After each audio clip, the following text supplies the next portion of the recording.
Chapter 7:16. Qian Duo was really a clean stream among the rich second generation. He used to be.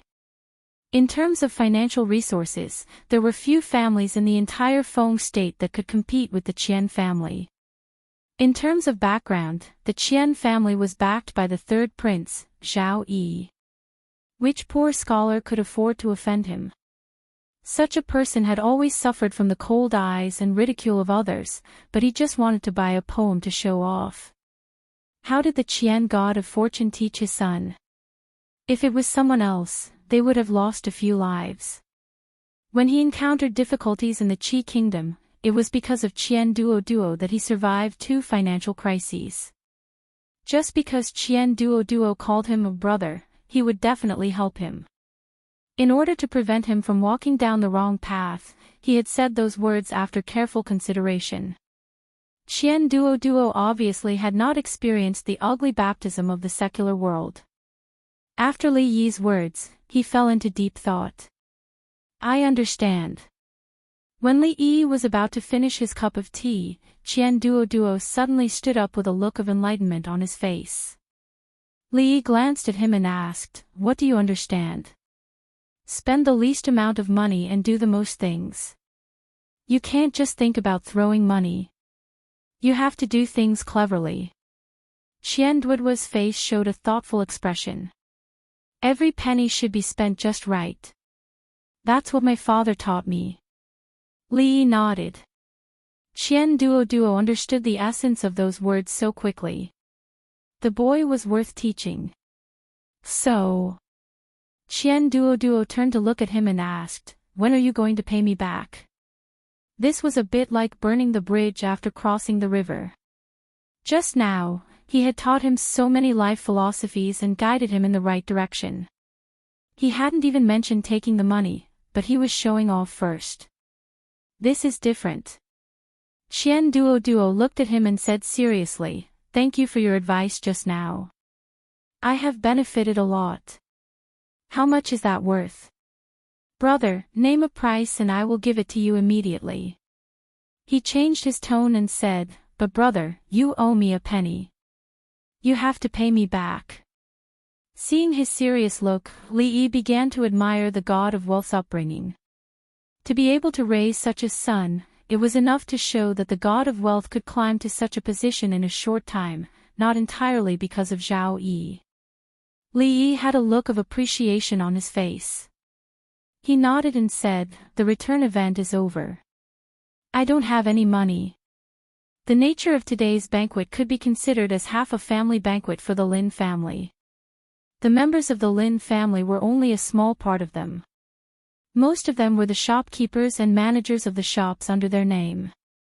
Although the Lin family was not considered a big merchant, there were still some smaller merchants that depended on them, including the Bai family, the Ma family, and the Su family.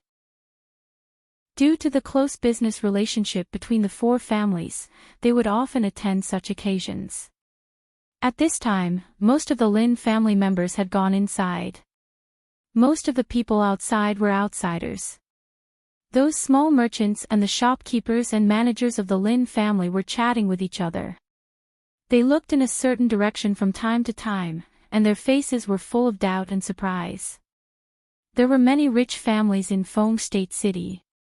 There were also a few families that had dozens or even hundreds of years of history, which the Qian family could not compare with. However, those high and mighty families had nothing to do with them. The Qian family, whose businesses were all over Feng State, was closely related to them. If the god of wealth was dissatisfied with them, he only needed to express a little bit, and these small businesses would face the danger of collapse. The god of wealth would not come to the Lin family for no reason and put on such an attitude. The Lin family was probably lucky this time. They had climbed up this high branch. Wouldn't they be rolling in money in the future? The shopkeepers and managers of the Lin family were naturally delighted.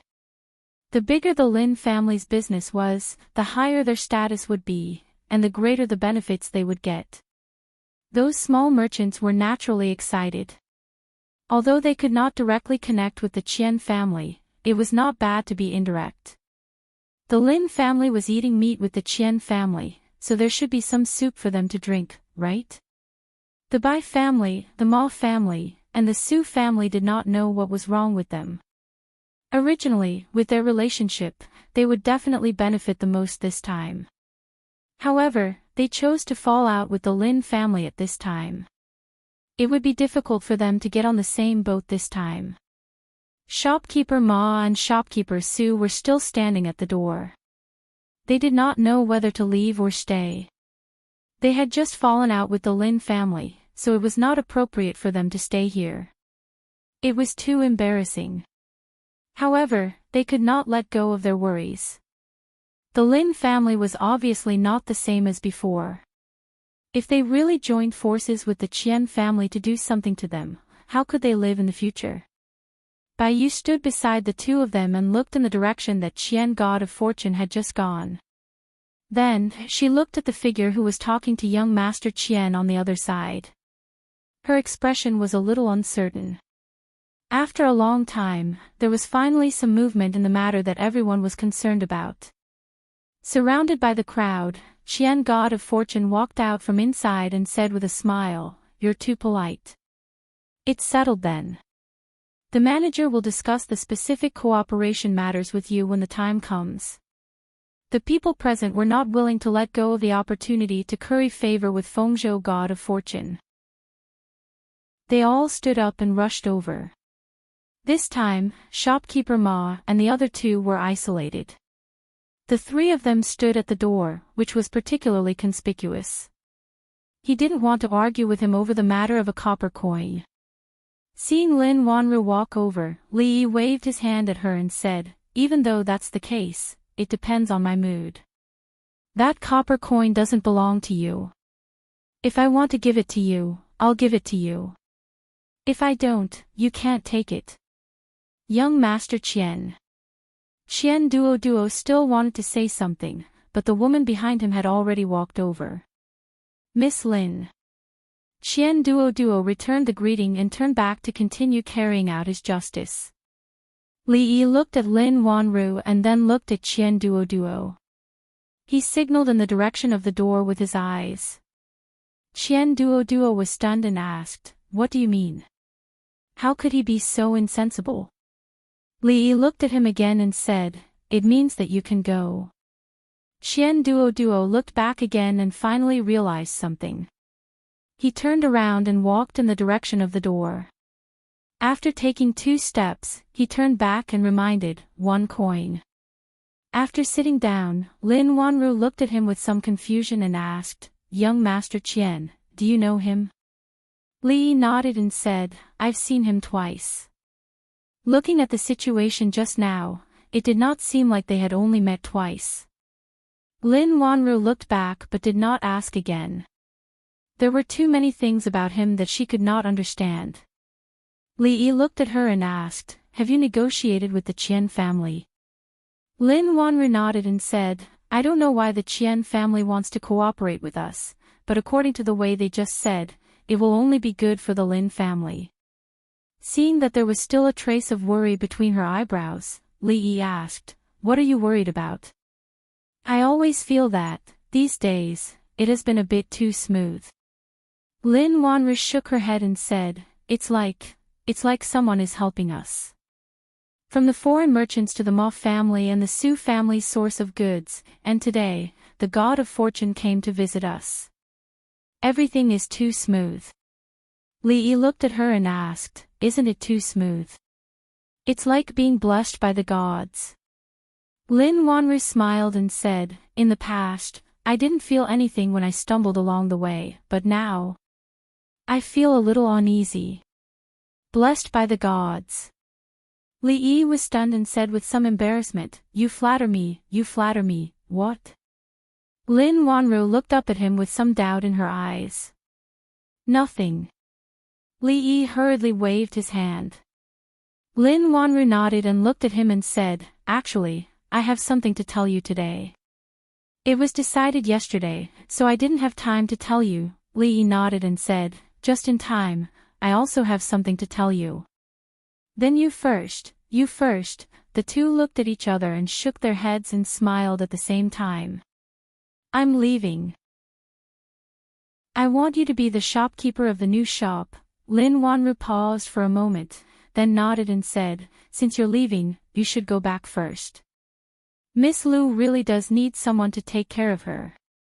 This matter, when I go back later, I'll talk to you. Li Yi looked at her and said, I'm going back to the Jing Kingdom. Lin Wanru's voice stopped abruptly. She looked up at him with an uncertain expression and said softly, what did you just say? Chapter 7:17. I'm going back to the Jing Kingdom soon. Li Yi looked at her, paused for a moment, and said, it was an accident that I came here. Now it's time to go back. You are going back to the Jing Kingdom. Lin Wanru was stunned, but she soon came to herself and said, it's not good to wander outside. You have to settle down eventually. But what about Miss Lu? If you go back like this, will your family? Li Yi shook his head and said, I've talked to my family. In the end, he didn't intend to tell Lin Wanru everything. It was good to say goodbye like this, and the impact on her heart might be less. Lin Wanru thought for a moment and said, when are you leaving? I'll arrange Brother Lin to escort you back, and bring some traveling expenses, which will be needed on the way. We're leaving today. Li Yi shook his head and said, when we go back, there will be guards with us. We don't need to bother Brother Lin. Then Lin Wanru looked around and said, there are still some things there. I'll go there first. When Lin Wanru got up, there were many people around. Wanru, do you have a candidate in mind for the manager of the new shop? Sister, is that the god of fortune money? Does the Qian family really want to cooperate with our Lin family? The people of the Ma family, the Su family, and the Bai family are back again. They are waiting there now. Would Wanru like to meet them? Lin Wanru waved her hand and said, let's talk about these things later. I'm a little tired. I'll go back to my room first. The Lin family looked at each other. The new shop was about to open, and the god of fortune money personally came to visit. The Lin family could be said to be soaring today, and it was foreseeable that they would be rolling in money in the future. But she didn't seem to be in a good mood. When Lin Yong came back with a pot of hot tea, he looked around in surprise, scratched his head, and asked, what happened just now? They all looked very strange. Li Yi reached out to him and said, sit down, I have something to tell you. Lin Yong looked around and didn't find his Mississippi. Then he turned his head and said, what's the matter? Do you still remember the foreign businessman that day? Lin Yong nodded his head and said, I remember. You're the one who can't stop talking, right? After cooperating with the Qian family, the Lin family's business will grow bigger and bigger, and there will be more and more shops. In the future, you will often see those foreign merchants. You just have to cooperate with them like before. You can say these words to my Mississippi. I don't care what you say to me. Lin Yong asked in surprise. Oh right, what are we eating tonight? Is it the same as yesterday? There is a box under the bed in the room next to Fong Lin Garden. After tonight, you can take it out and give it to your Mississippi. Lin Yong was even more surprised and asked, wait, what are you talking about? Why don't I understand? Li Yi took out a booklet from his arms and handed it to him, saying, don't forget to give it to her. You must give it to her in person. Lin Yong was stunned. He looked at him and asked, what on earth happened? Hurry up. On a street in Fengzhou City, a group of soldiers passed by quickly, and pedestrians gave way. What's going on? Are they going to arrest people again? Didn't they say that those people have been surrounded by the third prince? How can they come out? It seems that someone is going to be unlucky again. As the pedestrians on the street were talking, the young man in white who was walking in front urged again with a sullen face, hurry up. If they run away, can you bear the responsibility? A man who looked like an official followed him and asked carefully, It's not good to arrest people so casually, right? The young man looked at him and said discontentedly, "What do you mean by casually arrest people? I suffered serious internal injuries because of him. Can't your yamen do something about it?" The accompanying officials lowered their heads and said nothing. County Magistrate Wu was in real trouble this time. He couldn't afford to offend any of these people from the capital. Although they were surrounded by the guards in the courier station a few days ago, the guards had retreated. Which official in Fengzhou dared to offend the first prince's people? County Magistrate Wu thought to himself, even if you have serious internal injuries, you should at least pretend to be more realistic. It's too arrogant to arrest people so aggressively, however, he should be arrogant. Several officials in the yamen had been arrested by them. As a small county magistrate, if he disobeyed them on this matter, they could use any reason to take off his hat and escort him to the capital. The young man urged, "Where is the Lin family? Are we almost there?" County Magistrate Wu pointed to the front and said, "It's just in front, almost there." A trace of pleasure appeared on the young man's face. Although he wasn't surrounded in the courier station like the censors, he was still depressed. If he didn't take revenge, he wouldn't feel at ease when he returned to the capital. He had to leave Fengzhou tomorrow. It wasn't easy for him to get an order from his cousin. What could a lowly businessman do? However, time was short. He had to let the two women go this time. What a pity, do you remember everything?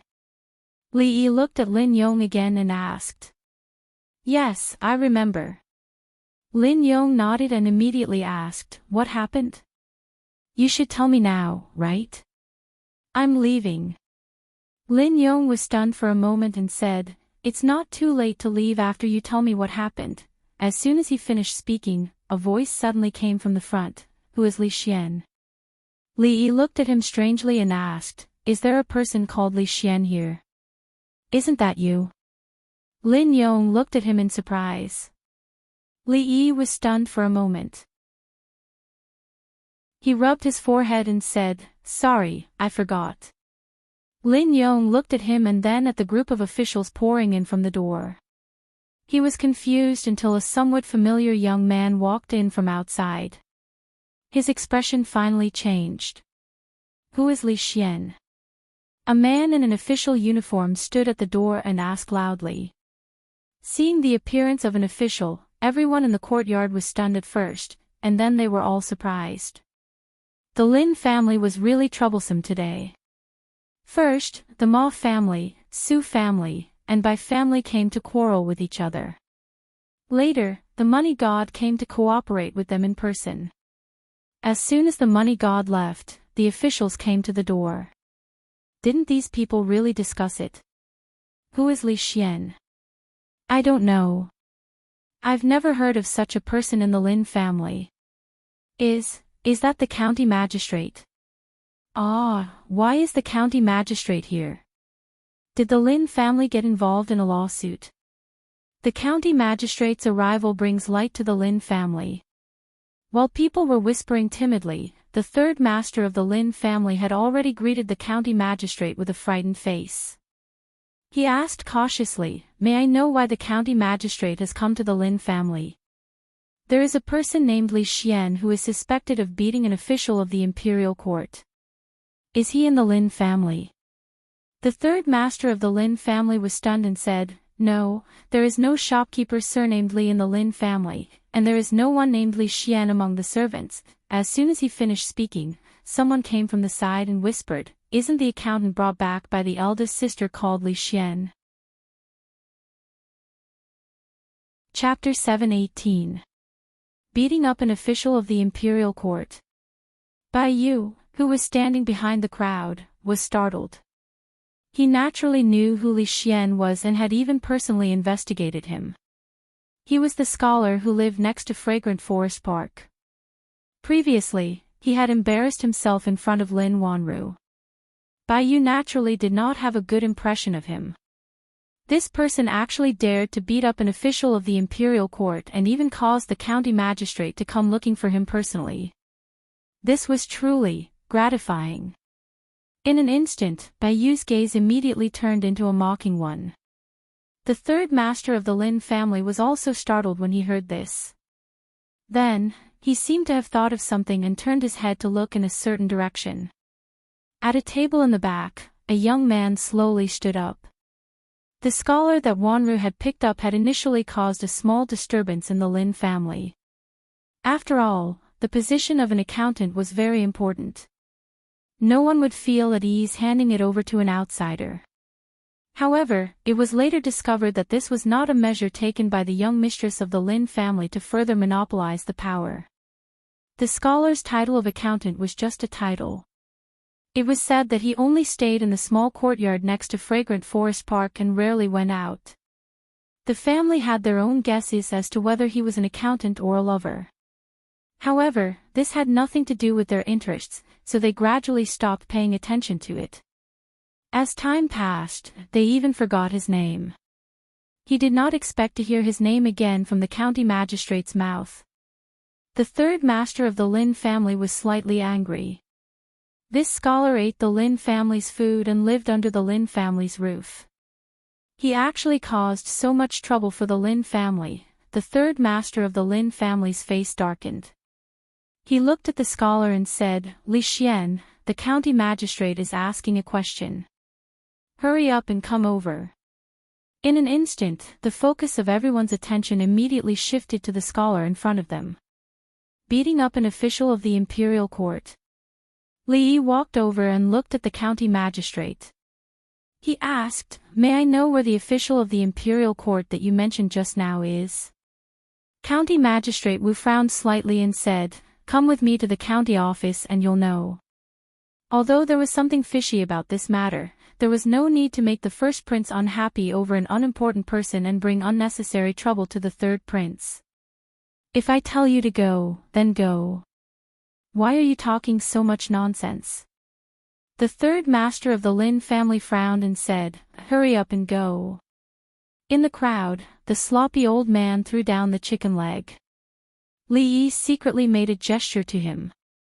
The old man shook his head and picked up the chicken leg again. Li Yi didn't look at the Lin family's third master. He glanced at the young man standing behind the constables, who was looking at him with a mocking expression. He shook his head slightly. Before he left, he didn't even let him have some peace. It seemed that it was necessary to see Zhao Yi yesterday.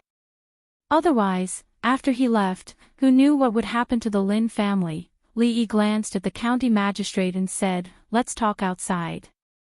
"Wait." A voice came from behind. Lin Wanru walked to the county magistrate and said, "I was also there that day. Please take me away with you." The third master of the Lin family's third master's face changed and he said, "Wanru, what are you doing here? It's none of your business here. Go back quickly." Just now, he wanted to take away the power in Lin Wanru's hands. But just now, the money god obviously came to the Lin family for her.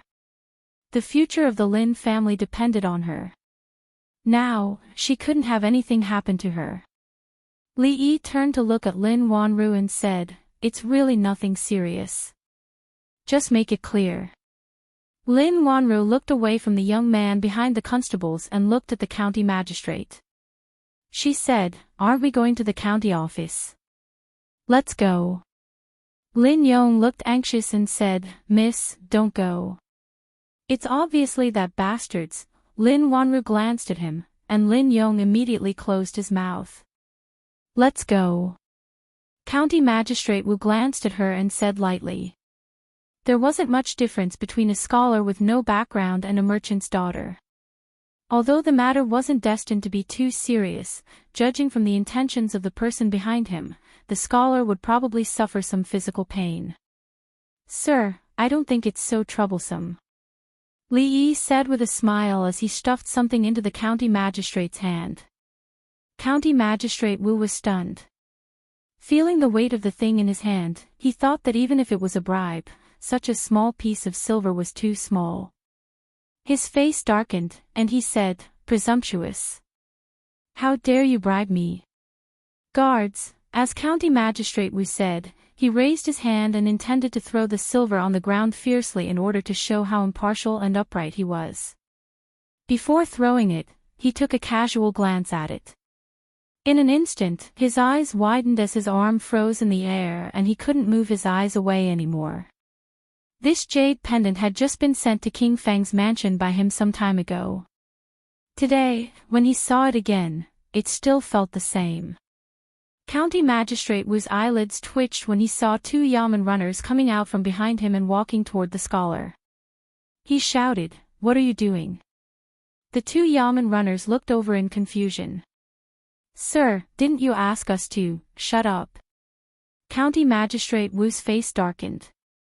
When he turned around, his expression melted like the spring rain. He put the jade pendant back in Li Yi's hand and said with a smile, "This jade pendant can't be thrown around. Please keep it." Li Yi asked with a smile, "Sir, are we still going to the county office?"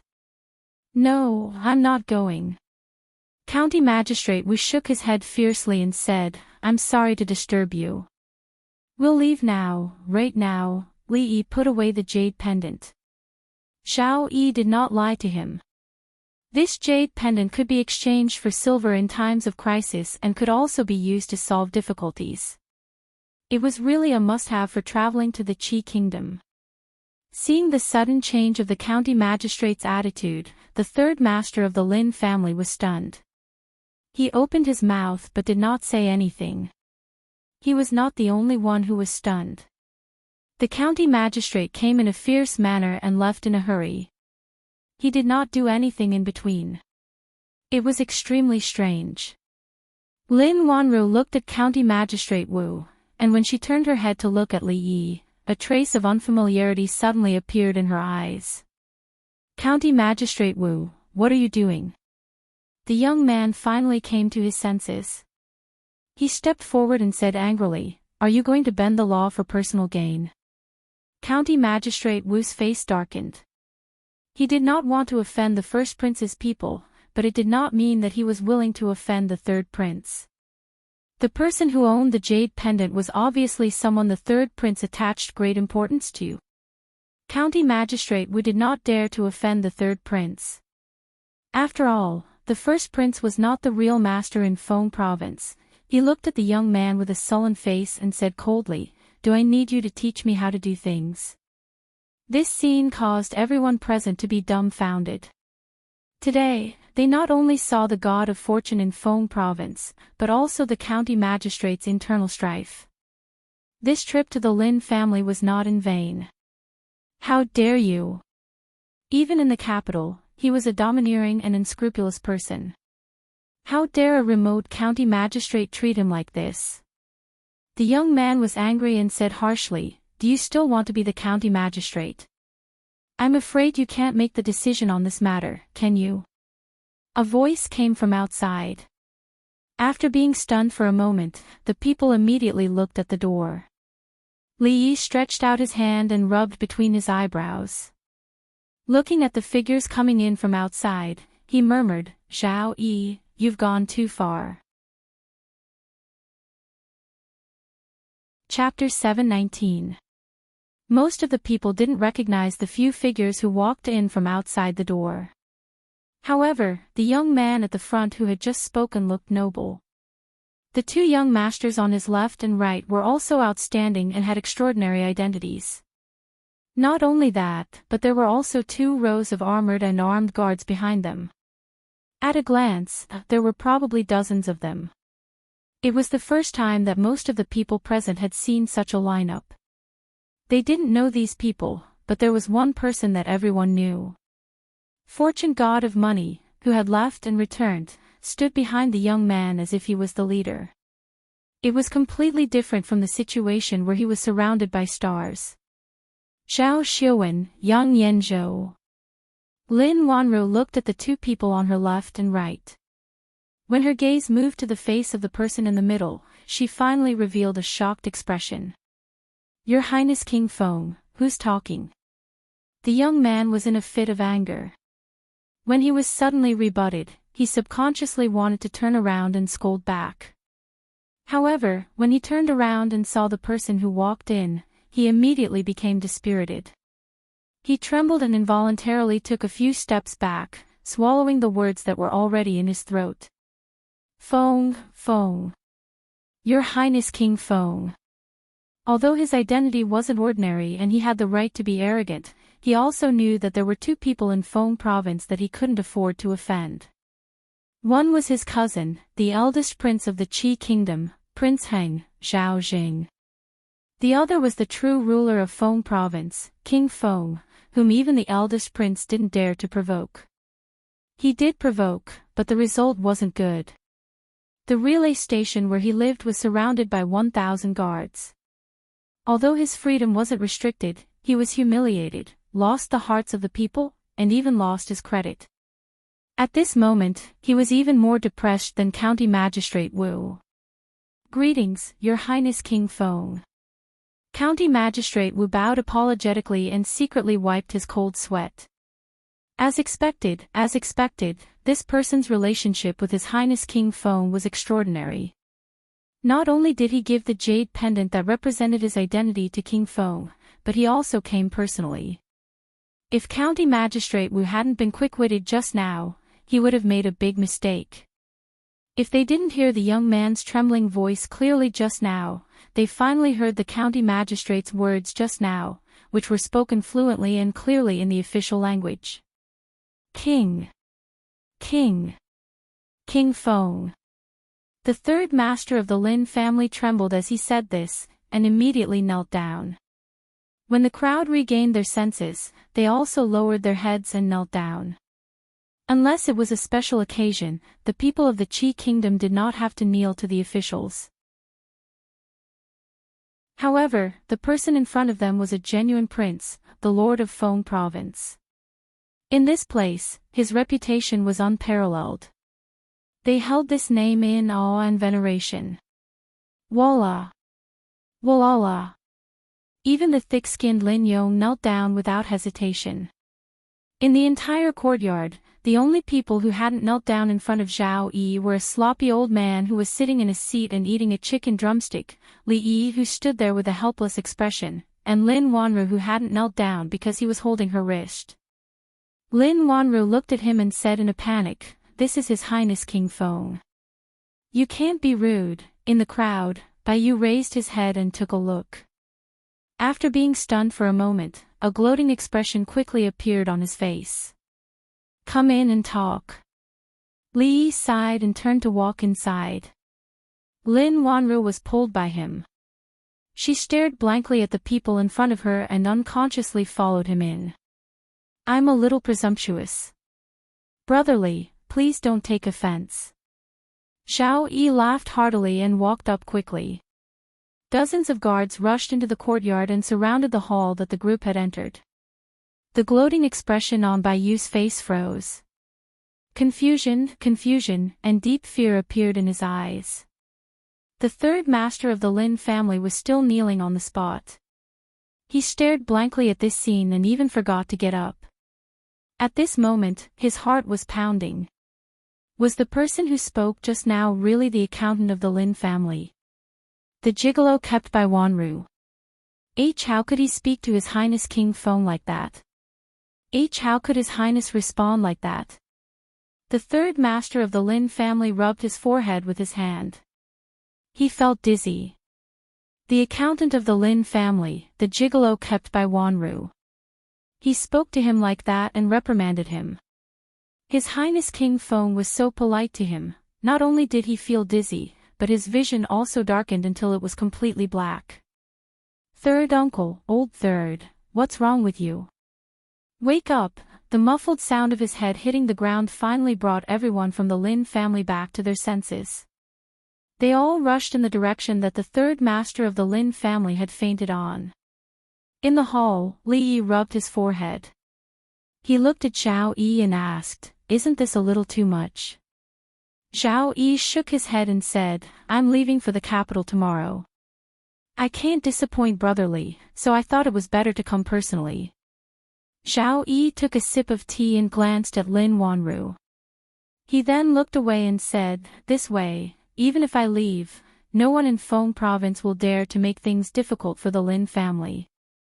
Are you satisfied with this, Brother Li? Lin Wanru was stunned. The hand that was pouring tea for Li Yi also trembled slightly. Li Yi waved his hand and said helplessly, "Thank you." The third prince's visit to the Lin family was much more useful than Fatty Qian's visit.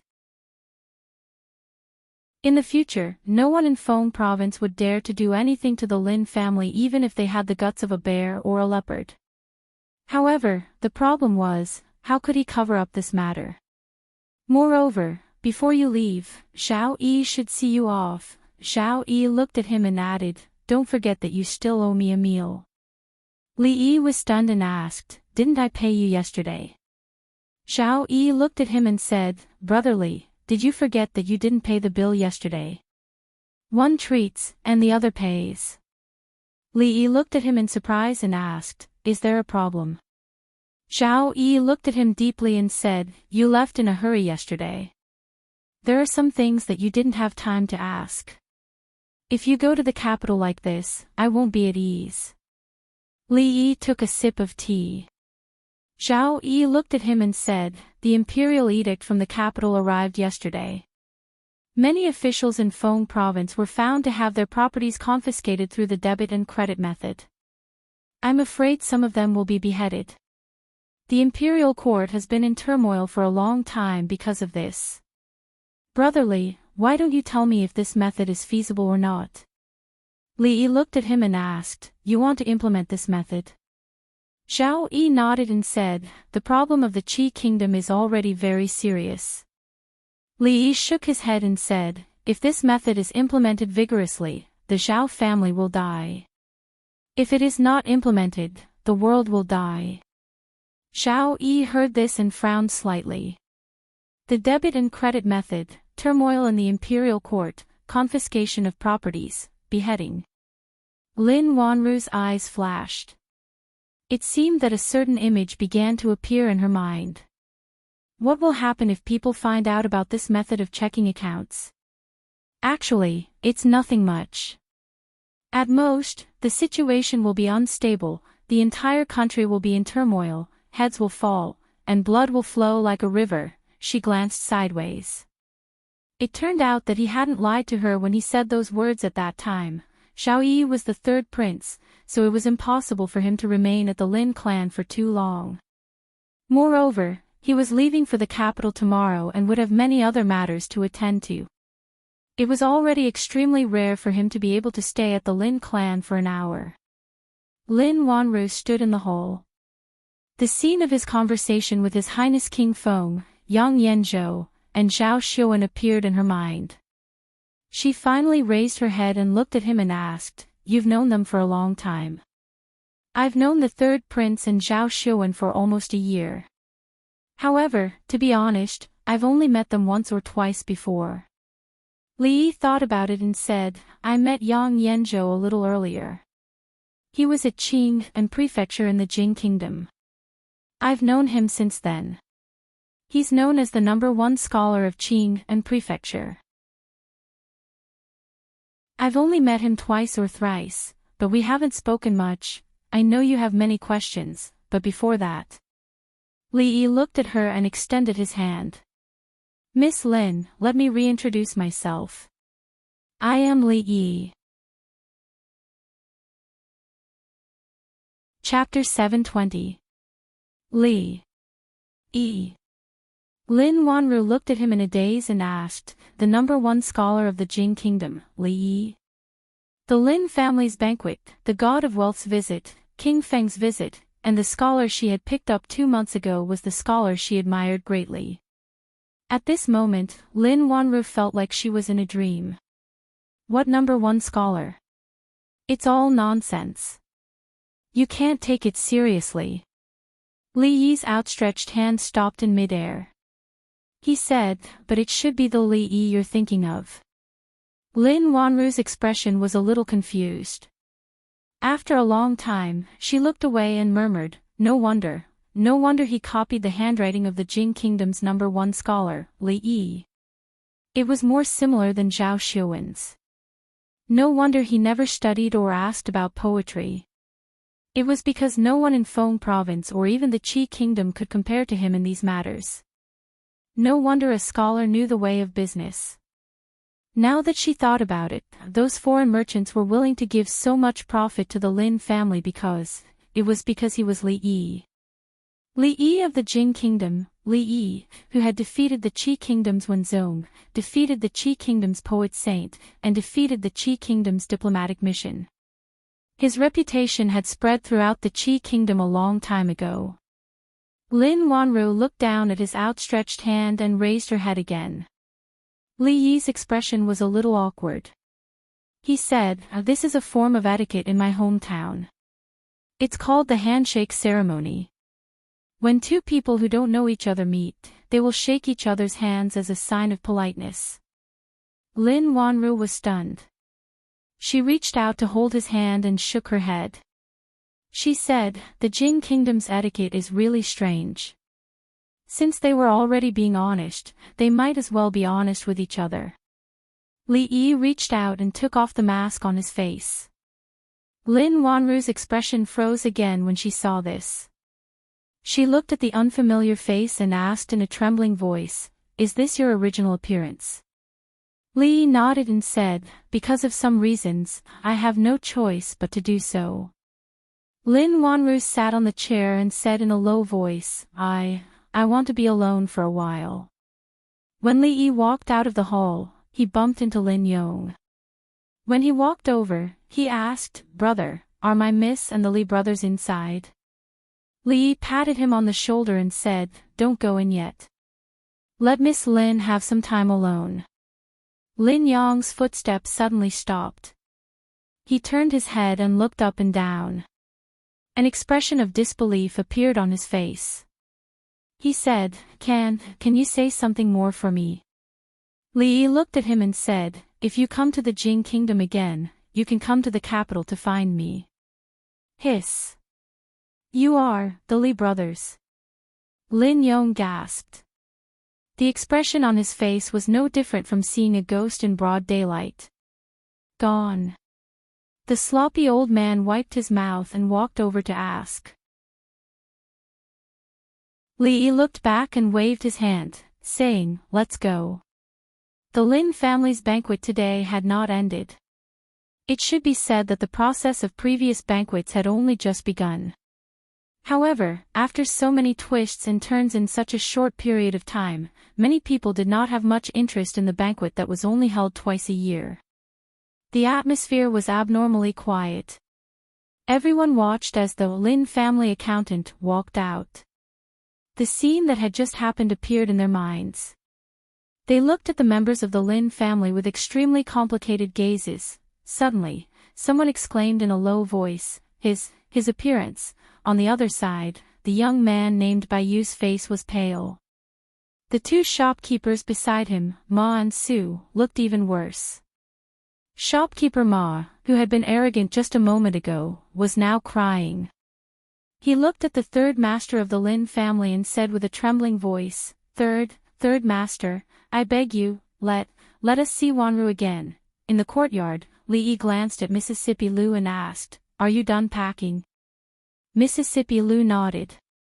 There was originally nothing to pack. When they came, it was empty. When they returned, there was nothing but a few clothes and a chest filled with gold. There was nothing else to bring. Li Yi looked at the sky and said, "Then let's go. Let's go. If we're fast, we'll reach Shuzhou by this time tomorrow." The sloppy old man let out a long sigh. Outside the door, Taoist priest Yuan stood there. There were more than 10 people standing behind him. Even further away, there were many figures in the crowd looking in the same direction.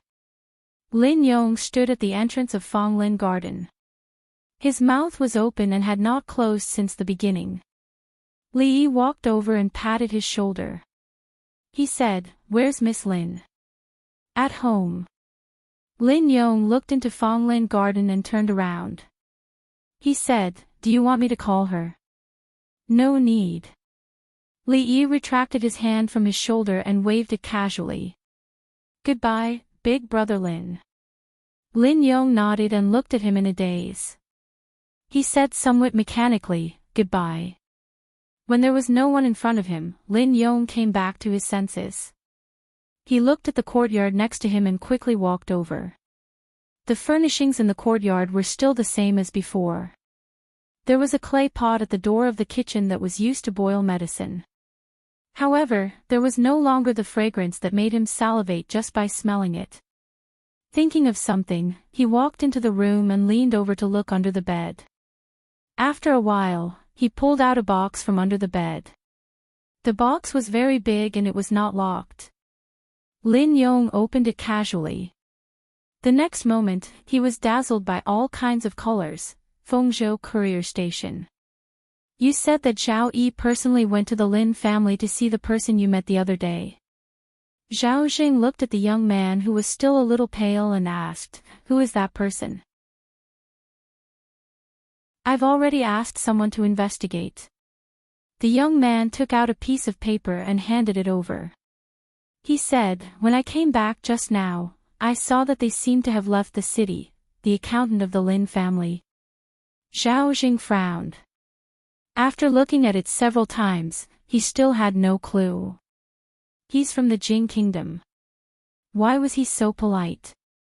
Li Xian, at a certain moment, Zhao Jing seemed to think of something. His expression changed and he immediately said, chase. In Fonglin Garden, Lin Yong picked up an exquisite Buddha statue and exclaimed, Miss, this is colored glass. He looked down at the box at his feet and said, these are all colored glass. How much is it worth? Lin Wanru's gaze only stayed on the colored glass for a moment before she looked away. Lin Yong's voice came again. Miss, when the Li brothers left just now, you were clearly in the shop. Why didn't you come out? Lin Wanru put down the note in her hand that said, sell it as soon as possible. She said, put these things away and go back to work. Brother Lin, make some preparations these days. I plan to let you go to the newly opened shop. Oh. Lin Yong was stunned. When he wanted to ask again, he suddenly turned his head and looked outside. On the street outside Fonglin Garden, a group of soldiers ran quickly, causing a commotion on the street. Lin Yong sighed and said, Feng State City is in chaos again. In King Feng's mansion, Zhao Yi, who was arranging many things after leaving, turned his head and asked, how many people did they bring? The person in front of him said, 100 personal guards. Zhao Yi shook his head and said, did my brother also go? The first prince is still at the courier station, but the young master of the Yang family went with him. Zhao Yi shook his head and said, then let him be. Compared to what he had to face and deal with next, these things were no longer enough to divert his attention. The conflict between the factions in the imperial court, the panic in the local counties, and the confrontation with the first prince in the capital, Zhao Yi rubbed the space between his eyebrows and murmured, you left so quickly. Chapter 721. Outside Fengzhou City, Li Yi stood at the foot of the city wall and looked up. On the towering city wall, the two words, Fengzhou, were particularly majestic and majestic. At first glance, one could tell that it was written by a famous master. He looked at the city gate again. After leaving this time, it was uncertain whether he would come back here again. He felt a little guilty about Lin Wanru. She had always taken good care of him and Mississippi Lu, but in return, she had lied to him. Although the lies were kind, Li Yi still could not face her calmly before leaving.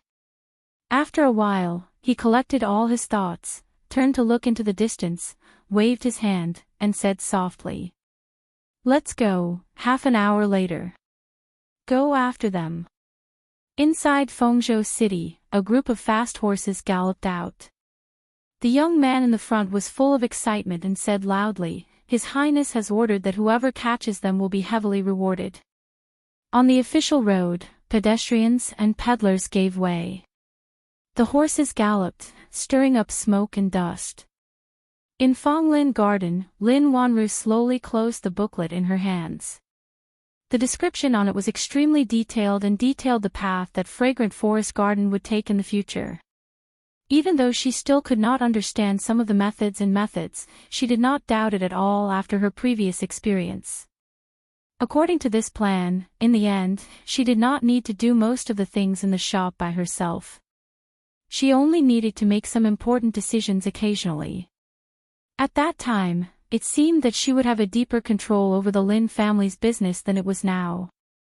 If she had obtained such a thing 2 months ago, she would have regarded it as a treasure and would have attached great importance to it. But now, she was not interested in it at all.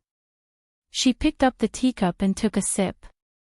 The tea was still red dates and wolfberry tea, but it did not have the same taste as yesterday.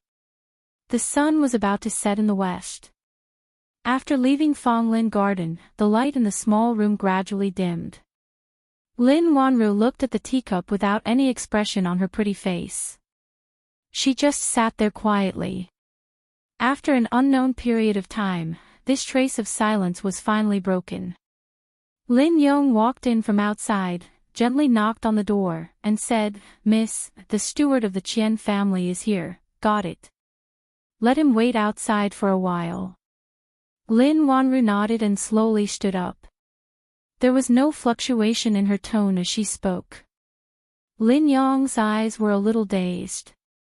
He only felt that there seemed to be something different about the miss at this moment. Fong jumped down from a carriage and said, "Son-in-law, there's no hurry to go back. There's a town ahead. Let's rest here for a while. We'll be able to make it back before it gets dark." A team of more than 100 people naturally couldn't carry all kinds of weapons on their waists and swagger through the streets like this. At least, they couldn't do that in the Qi Kingdom. The goods on the carts were real goods. This time, they had traded glass for a lot of good things from the Qi Kingdom. When they went back, they could take them with them. Li nodded and said, "Then let's rest for a while." Fong and the others had traveled almost day and night from the capital city for a month. After arriving in Fengzhou, they didn't have a good rest, so they didn't have to rush back. There seemed to be some grievances between the sloppy old man and the Taoist surnamed Yuan. Usually, they didn't bother to talk to each other. At this time, they were on their own side.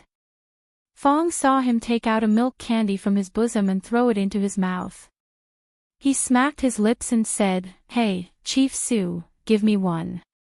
The sloppy old man glanced at him and said, "Not many. Don't be so stingy.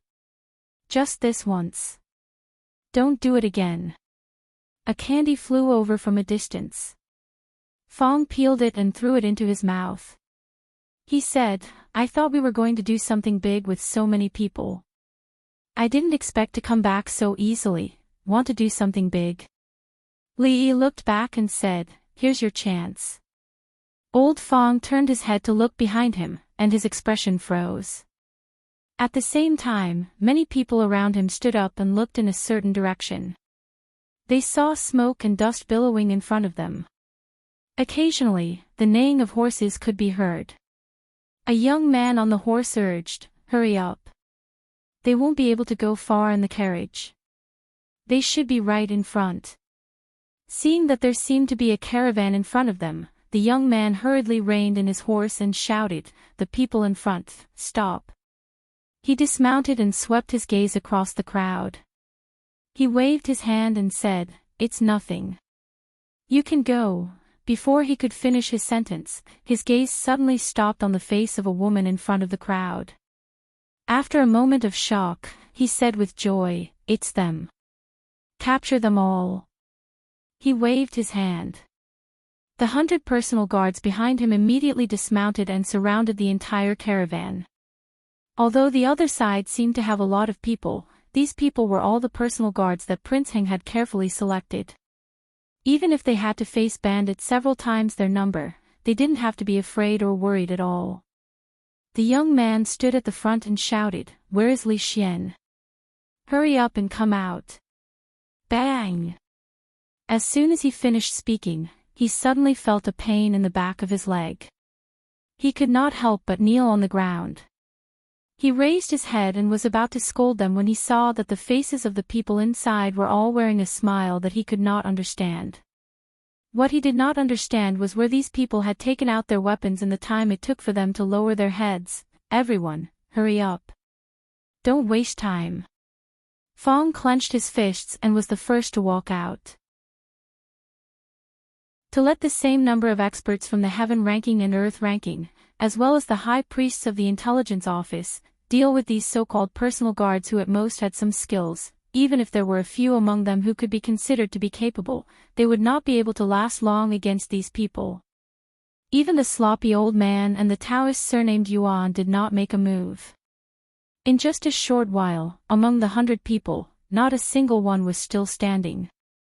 The young man who was still kneeling on the ground was already pale. His body was still trembling and he said in a trembling voice, "IIWE are the personal guards of the eldest prince. If you dare to do anything to us, you will not be able to walk out of the Qi kingdom." The eldest prince's personal guards. Fong cracked his knuckles and said, "Young master, I have a bold idea." Xiaoyi walked out of the Fengzhou courier station and sighed slightly. He had originally planned to leave for the capital today, but now he had to postpone his journey. The young master of the Yang family had disappeared. 100 personal guards of the eldest prince had been stripped naked and tied up in a forest outside Fengzhou city. They were only found in the early hours of this morning. 100 people. Just thinking about that scene gave him a headache. Although he had long expected that the people sent by the eldest prince would fail, he did not expect that it would be in such a way. The eldest prince had long been disgraced. It was not a big deal for him to be disgraced again. However, he could not pretend that he did not see such a thing happening in Fengzhou. Moreover, the missing young master of the Yang family could be considered as an imperial censor. Although it was only a temporary position, it would be difficult to explain it to the Yang family. Xiaojing walked out with a dark face and said coldly, "Who did you let go? If you can't give me an explanation for this matter, you will have to explain it to my father when we return to the capital." As soon as Xiaojing finished speaking, an official rushed over and said loudly, "Your Highness, there is an urgent report from Bingzhou. Last night, several imperial censors and 100 personal guards of Prince Heng entered Bingzhou and gathered the officials of Bingzhou. Under Prince Heng's order, the officials of Bingzhou were asked to confess their mistakes and use silver to atone for their crimes.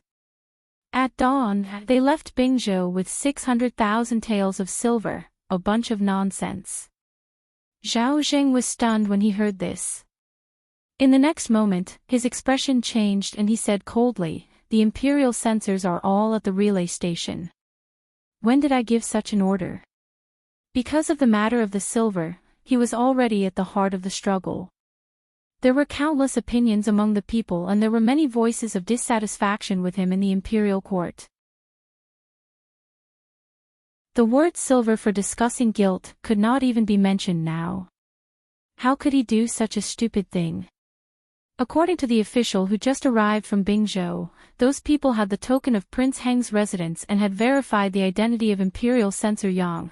Zhao Zheng was stunned for a moment. As if he had thought of something, he immediately asked, "Is that Imperial Censor called Yang Tsong?" The official replied, "Yes." Zhao Zheng stood there in a daze. He felt his vision darken and the world around him was spinning. Seeing Prince Heng collapse, the official immediately rushed forward and said in a panic, "Your Highness, Your Highness, Your Highness, are you all right?"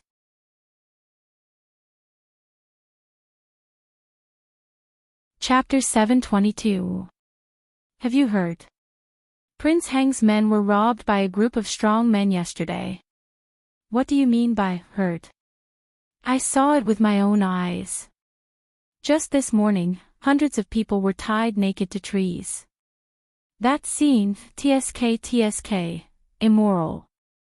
It's really immoral. That's nothing. I also heard that when these people came back, they all covered their buttocks. I didn't expect the first prince's men to like this.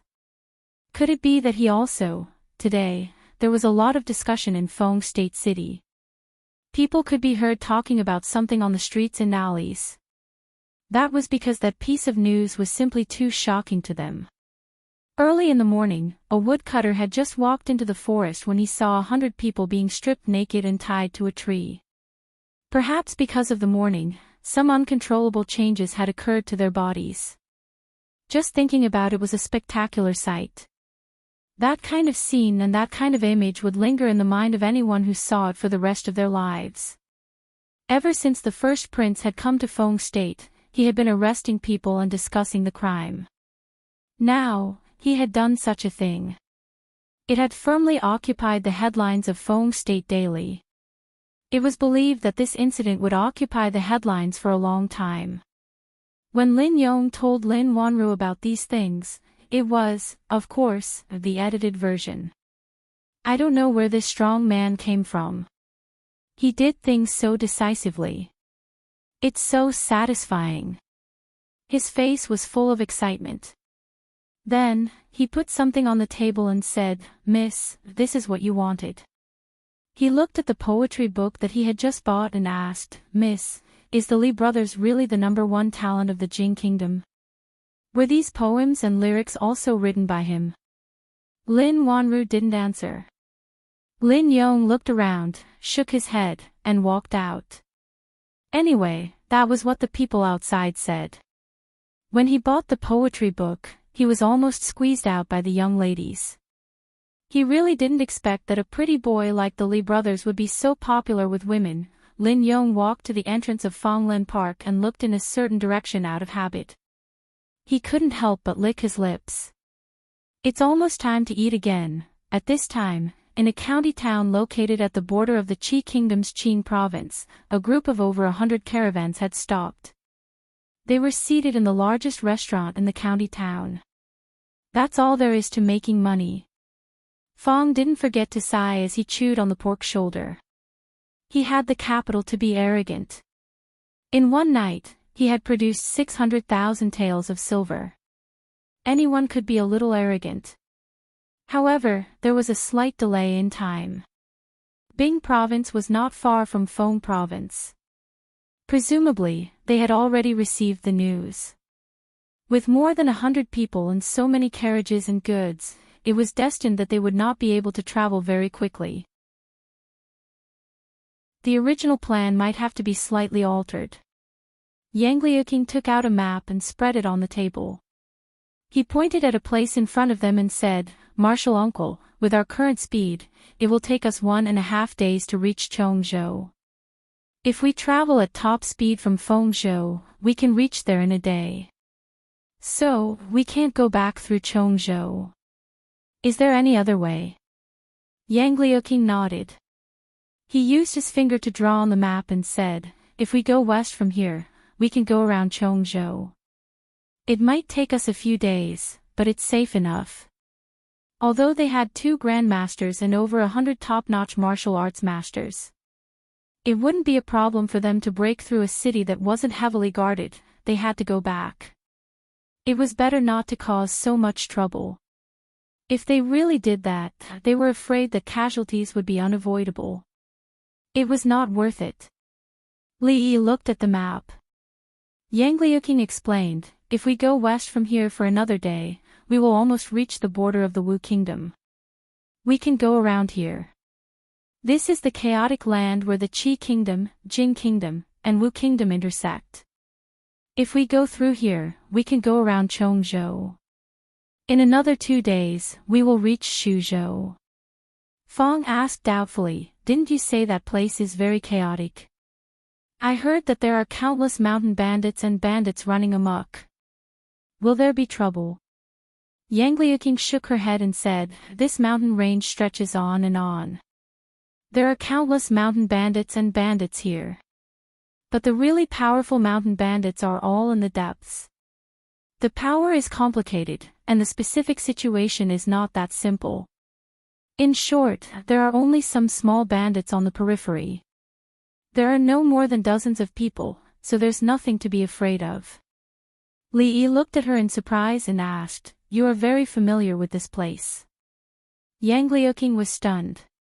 She nodded and said, I learned about it when I came here. There shouldn't be much difference. The slovenly old man looked at Yang Liuqing meaningfully and spat out the chicken bone in his mouth. He said, this girl is right. Although that place is a little chaotic, as long as we don't go too deep and encounter those hard-to-chew bones, there won't be any big problem. Even the slovenly old man said that it was hard to chew bones. It seemed that that place was really not simple. Li Yi looked at the map carefully. This time, they just passed the periphery, so there shouldn't be any problem. He nodded and said, then let's go here. King of Shu's mansion, Shuzhou.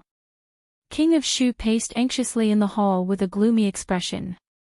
When footsteps came from outside the hall, he immediately asked before the person who came in said anything, how is it? Any news from there? The person bowed and said, Your Highness, I have confirmed it from the people of the Secret Intelligence Office. They did find County Marquis Li in the Qi Kingdom and will come back soon. Bang! Sure enough, he is in the Qi Kingdom.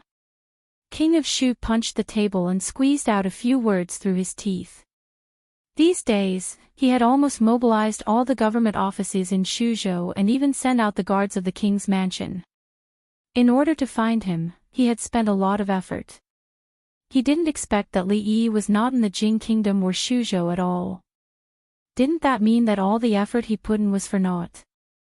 Thinking of this, King of Shu immediately felt that he had been fooled. One person thought for a moment and said tentatively, Your Highness, they will return to Shuzhou eventually. Why don't we? Shuzhou has now been taken over by the Secret Intelligence Office.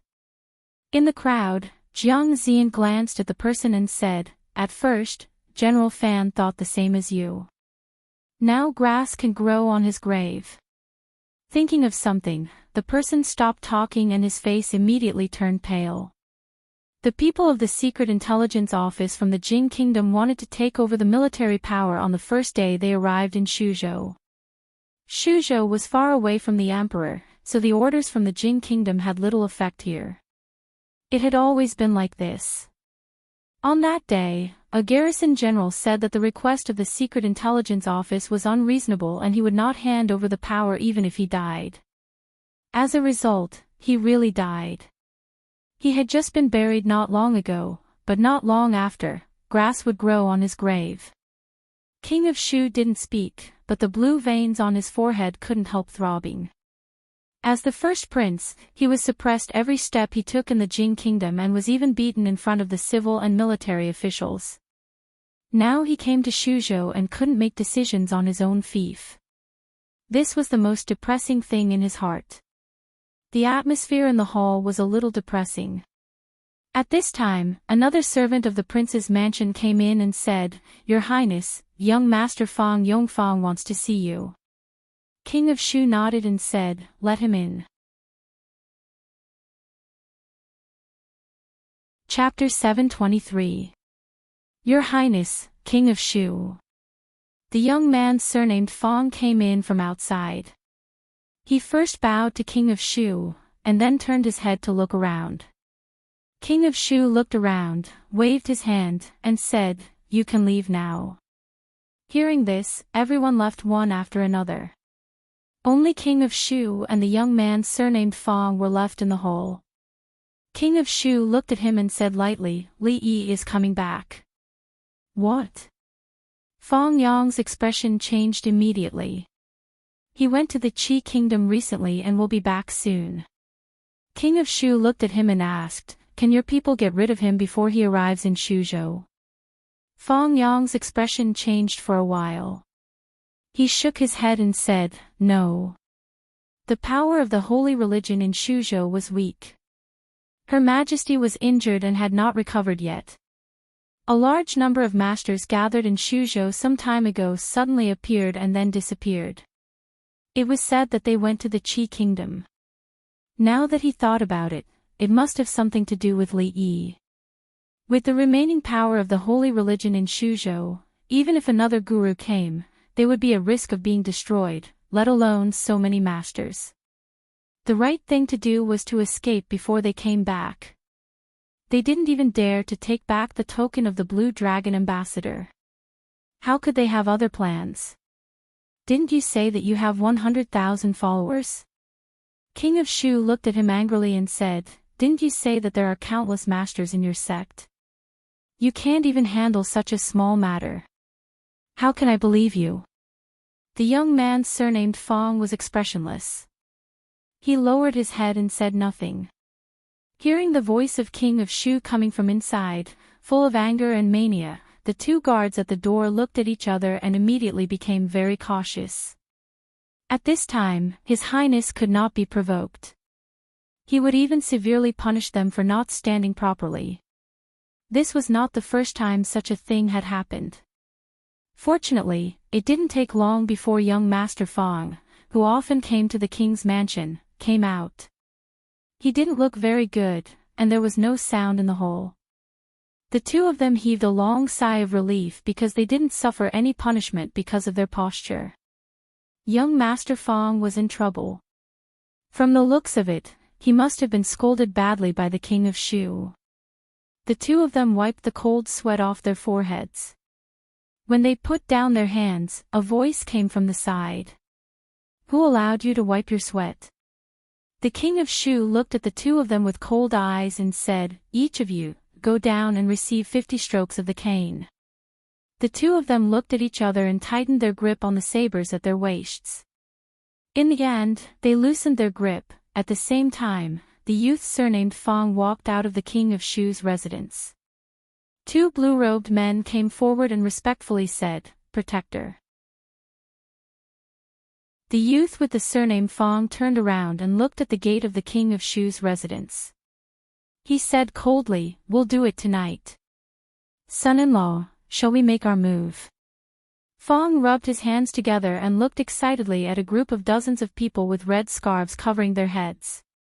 He turned around and asked Li Yi. Li Yi could finally confirm that Fong really had the genes of a bandit. They had already destroyed 3 bandit dens along the way, and after a while, the number would increase to 4. There was indeed a reason why this place was known as the Land of Chaos. Ever since they entered the mountains, they had encountered 3 groups of bandits with more than a dozen people. The last group even had more than 100 people. Such a group of bandits would be considered a small force in other places. However, in this place, they could only stay in the periphery. Usually, they would go down the mountain to rob livestock and food. Occasionally, small caravans would pass by and they would be fat sheep. If they ventured deeper into the mountains, they would either be annexed by other large bandit groups or lose their lives in the process of fighting for territory. In the beginning, Fong was still worried that there would be trouble bringing so many gold and silver goods through a place where bandits ran rampant. After encountering it twice, he gradually began to realize that being a bandit was his original profession. The group had already been moving for 2 days. Not only did the goods not decrease, they even increased. The 3 waves of mountain bandits were all suppressed by the group and their dens were raided. Unfortunately, the mountain bandits' nests weren't rich at all. Old Fong and the others only took the items that caught their eye and left the rest of the scrap metal untouched. A group of dozens of people like the one in front of them could be wiped out with just a few people. After a while, Fong came over with a smile and said, Young master, after we arrive in Shuzhou, do you want to put the goods down first and come again? This guy was really addicted to being a bandit. He had been in a state of excitement for the past 2 days. If he called the people from Willow Leaf Village, would they sweep all the nearby mountains? Except for the 2 gurus, the rest of the 100 or so people were the best of the best. If these people really followed him and became bandits, perhaps his original dream would come true. Li now wanted to grow wings and fly back. He didn't have the time to do this. He glared at him and said, Hurry up. It's getting dark. Let's find a place to rest first and ask those bandits where their dens are. Fong responded and walked over. He slapped the head of the bandit and said, You're still wearing a red headscarf. You're a disgrace to us bandits. Tell me, where is your stronghold? The bandit leader asked in a trembling voice. You are also bandits. Fong slapped his head again and said, Don't talk so much nonsense. Lead the way. The bandit leader looked around. There were many people as strong as this strong man. One person could beat more than 10 of them. He couldn't help but sigh in his heart. They were all bandits, but why was the gap between them so big? Fong slapped him again and said, You're still looking. It's just ahead. All the bandits sighed and felt sad. They were all bandits. Why did bandits make things difficult for other bandits? Li Yi rode on the horse and followed behind Mississippi Liu. At a certain moment, he inadvertently looked up and saw the expression on her face and the flickering light in her eyes. He couldn't help but be stunned. 100 miles ahead, a group of nearly 100 people was slowly traveling on a rugged mountain path. Lady Fong, we've been walking for a day. Do you want to stop and rest? The man with the surname Fong lifted the curtain of the carriage and asked with concern. The middle-aged Taoist nun was sitting cross-legged in the carriage. Her face was pale and she looked rather weak. She opened her eyes and said, It's getting dark. We'll go a little further and set up camp here before it gets dark. Yes. The man with the surname Fong responded and immediately waved his hand behind him. He said loudly, Move faster. We'll set up camp here before it gets dark. The man with the surname Fong tripped on a rock on the mountain path and staggered. After he steadied himself, he looked down and revealed an extremely gloomy expression.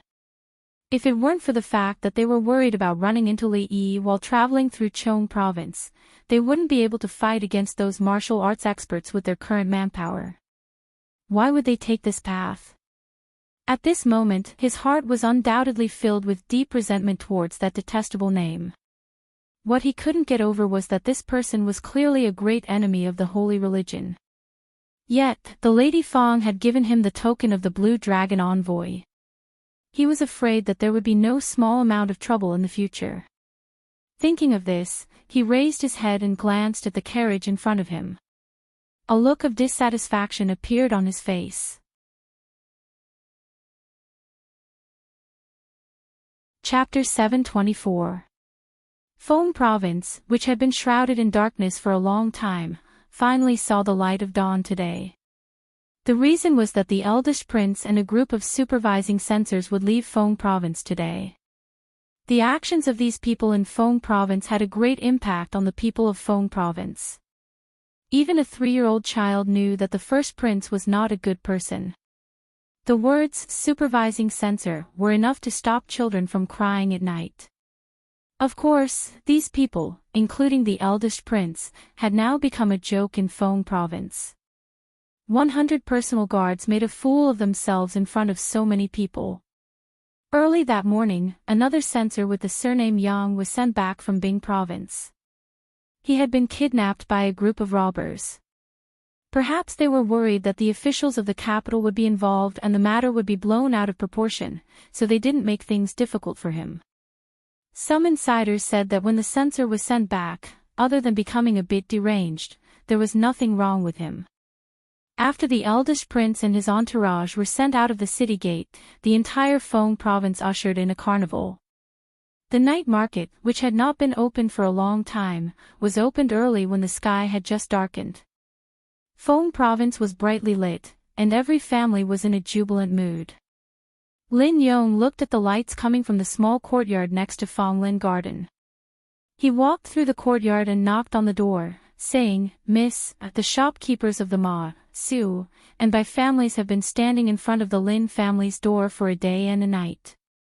Old master asked me to ask you if you want to see them. It's too late. Let's talk about it tomorrow morning." After a long time, a voice came from the room again. "Tomorrow." Lin Yong nodded and looked up at the sky. There were no stars, so he shook his head and said, "Look at the weather, it might rain tonight." They are standing there in the cold. I don't know where the Li brothers have gone to. in a small county town dozens of miles away from Feng province. In the relay station, Xiao Zheng looked at Xiao Yi and said in a deep voice, "I was framed." Xiao Yi nodded and said, "I know. They kidnapped Yang Kong." "He has the token of Prince Heng's mansion," Xiao Zheng said again. Xiao Yi nodded again and said, "I know. It's useless even if I know." He turned his head to look at Xiao Zheng and said, "In the end, the matter of discussing the silver of guilt was caused by imperial brother, and imperial father does not know." Xiao Yi sighed and said, "When you return to the capital this time, I'm afraid you have to make preparations." Xiao Zheng clenched his fists so tightly that his nails dug into his palms. He couldn't understand how he, the Grand Crown Prince of the Qi Kingdom, had ended up in such a predicament when he had the upper hand. Who was that master who didn't leave his name? Neither the eldest prince of the Qi Kingdom nor the eldest prince of the Jing Kingdom could figure it out. The king of Shu's eyes were bloodshot as he smashed an inkstone on the table. The inkstone struck the forehead of a guard who was kneeling below. Blood immediately gushed out, but the guard did not dare to wipe it with his hands. "Trash, all of you are trash. It's already been 3 days, and not a single clue has been found." The county magistrate of Yong County stood in the corner. Beside him, Jiang Zian lowered his head and said nothing. 3 days ago, the treasury of the king of Shu's mansion was ransacked by a group of bandits. They dug a secret tunnel from the outside all the way into the treasury. It was not discovered until the next day. At that time, the treasury was already empty. All the gold and silver treasures had been stolen. Not even a copper coin was left for the king of Shu. In other words, the king of Shu was probably the poorest prince in the Jing kingdom now. If it wasn't for his identity, he would be worrying about what to eat for his next meal. In the past 3 days, the king of Shu had lost count of how many times he had lost his temper. However, 3 days had passed, and the entire Shuzhou had not been able to find out who the culprit was. Jiang Zian could understand the king of Shu. If the small box he had hidden under his bed had been stolen, he might have been even more furious than the king of Shu. After all, the entire Shuzhou was the king of Shu's fief. He could easily plunder it a few times and obtain countless taels of silver. Jiang Zian's private savings were accumulated little by little. "Get out, all of you, get out of here. If you can't get it back, don't come back to see me." The king of Shu overturned a few tables and chairs. Seeing this, the crowd immediately retreated. Walking out of the mansion, Jiang Zian looked at the county magistrate of Yong County and said, "Fang Yong and the others left 3 days ago." Could it be? The county magistrate shook his head and said, "Impossible.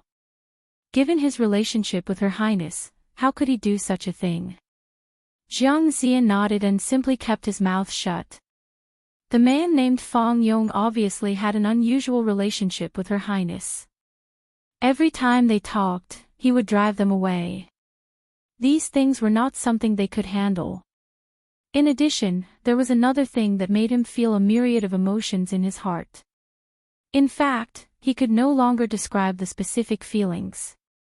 That person was finally coming back. Jiang Zian sighed and looked in the direction of the city gate with an indescribable expression.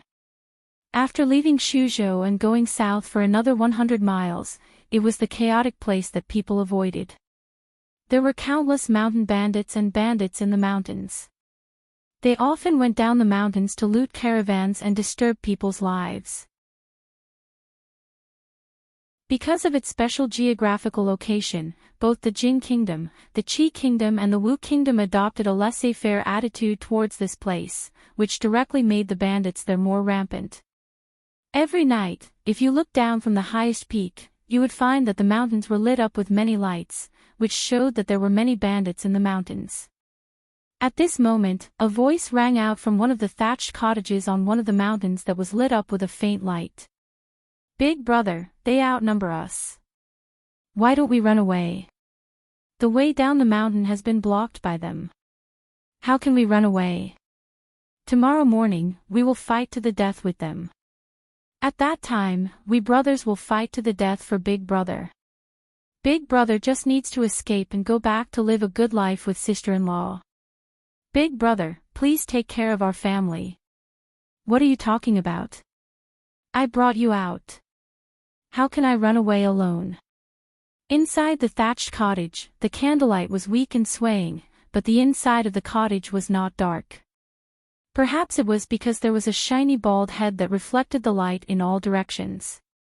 Several bandits stepped forward and tried to persuade him, Big Brother, all of you, stop talking. The bald bandit waved his hand and said, since you've embarked on this path, this day will come sooner or later. Tomorrow, find an opportunity and run away if you can. Staying alive is more important than anything else.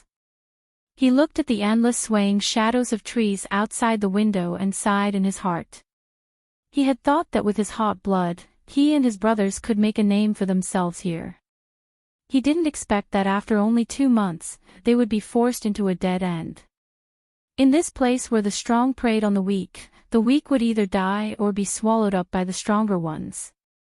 2 months ago, they had just dispersed a small bandit group here, but they didn't expect that 2 months later, they would make a comeback, and there were already dozens of them.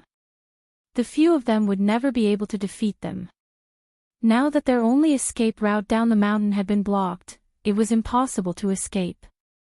They could only fight with all their might. The bald bandit collected his thoughts and turned to look at the crowd. He said, if anyone escapes tomorrow, remember to help me pass a message to my tigress, bang. As soon as he finished speaking, the door to the thatched cottage was kicked open. A figure that was as sturdy as the bald bandit blocked the door.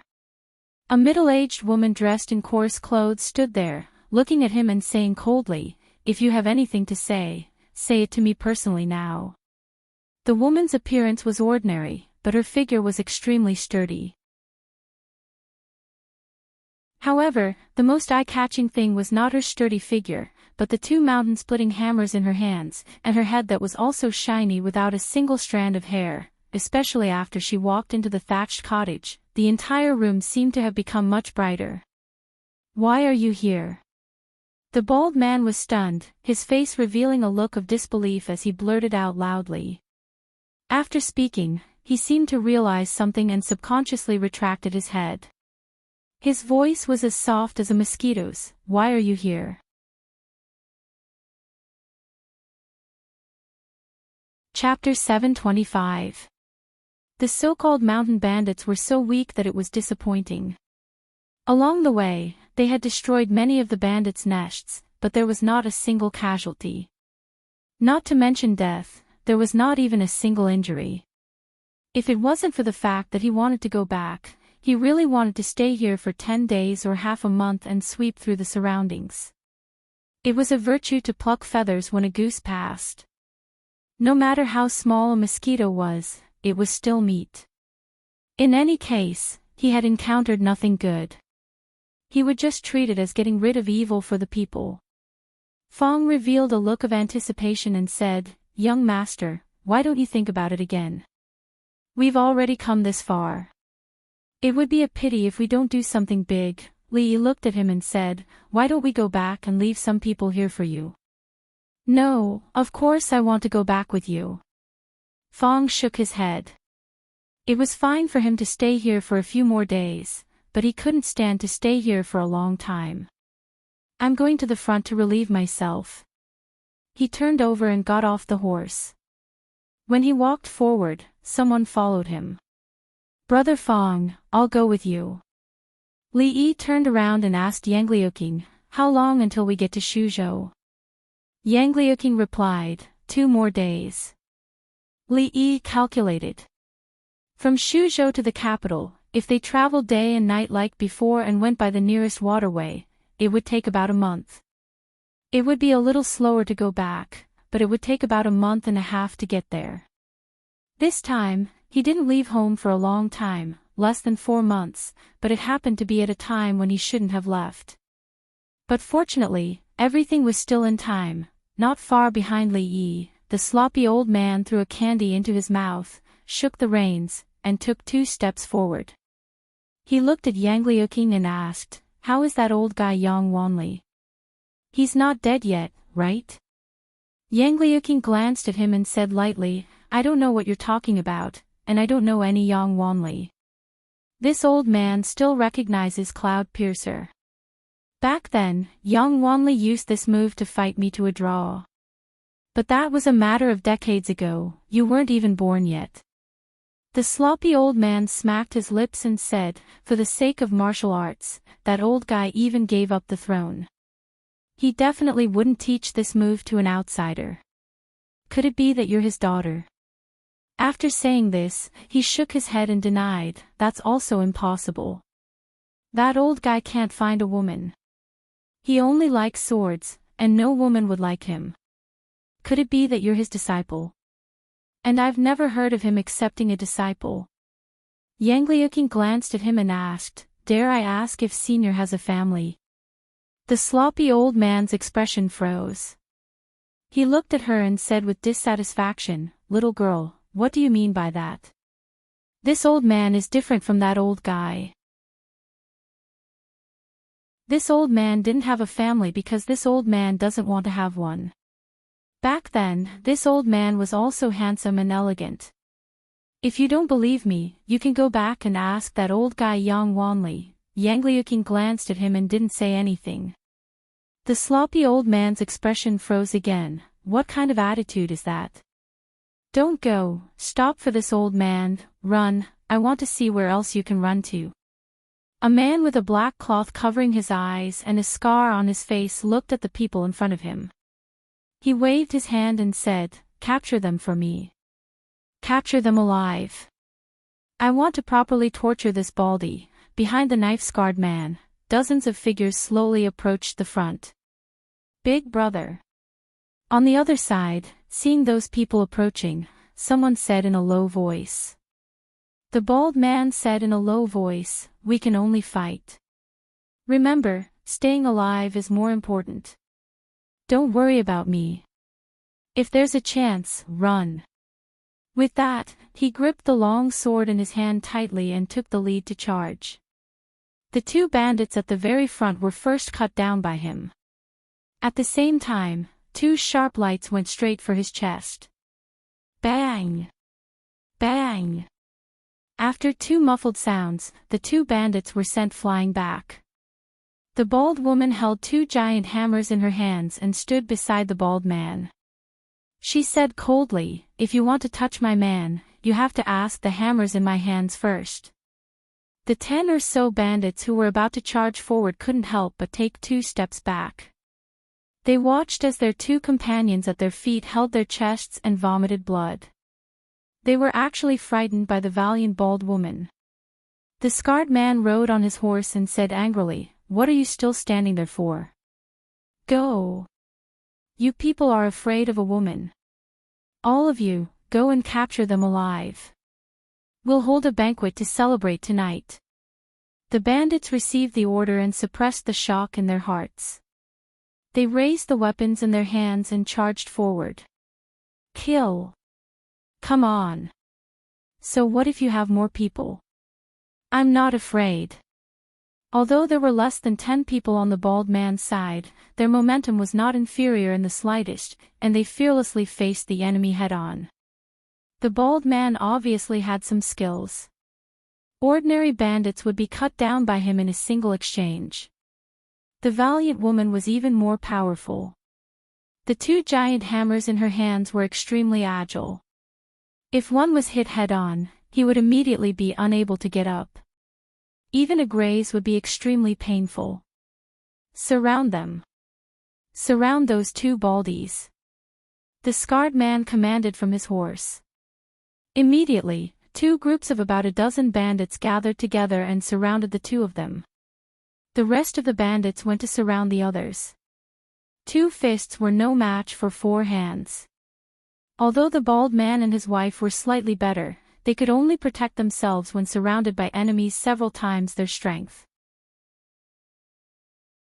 It was difficult for them to break through. Seeing that his brothers had been subdued, the bald man was so angry that his eyes almost popped out of their sockets. When he tried to charge out with all his strength, a knife struck his leg and he immediately knelt on the ground. "My husband!" The valiant woman shouted and waved her hammers to force the crowd away. She guarded him by her side and gripped her hammers tightly. Her eyes coldly stared at the surroundings. The scarred man dismounted from his horse and came to the bald man's brothers who had been tied up. He waved his knife and said, "If you swing your hammers again, I will cut them once. I wonder how long these people can last." The valiant woman's expression finally changed. She looked down at the bald man and threw the 2 hammers to the ground. When the surrounding bandits saw this, they immediately put their weapons against his neck. The bald man lowered his head and said in a low voice, "I'm sorry. I've implicated you." The valiant woman glared at him and said, "We're going to die. What's the point of saying this now?" Then she raised her head and looked at the scarred man. She said coldly, "If you want to kill me, then kill me. Give me a quick death. Don't talk nonsense. Give you a quick death." The scarred man glanced at her and said, "In your dreams, men, tie them up for me first." 2 figures shuttled through the dense forest. A thin figure turned his head and asked, "Brother Fong, how did you train your strength?"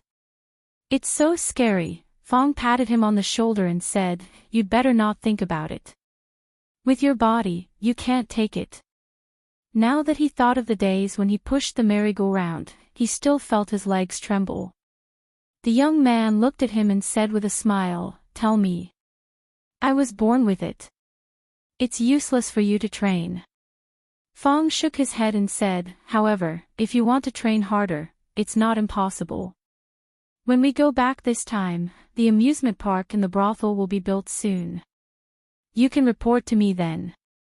The young man hurriedly nodded and said, "Thank you, Brother Fong." Fong nodded and said, "Let's go to the front. I'm about to suffocate." The 2 of them passed through a thicket and stood on a low slope. They untied their pants and closed their eyes. Soon, the sound of water could be heard from below. When they were done and opened their eyes, they couldn't help but be stunned. Just below the low slope, several figures were tightly tied up. They were kneeling on the ground and looking at them in a daze. Looking down, there were dozens of figures in front of them. Each of them looked fierce. It was obvious that they were bandits in the mountain. Fong's body couldn't help but tremble. He pulled up his pants and looked down. "I'm just peeing. You guys continue." The scarred man wiped the water off his face and gritted his teeth. "Catch them and cut them off."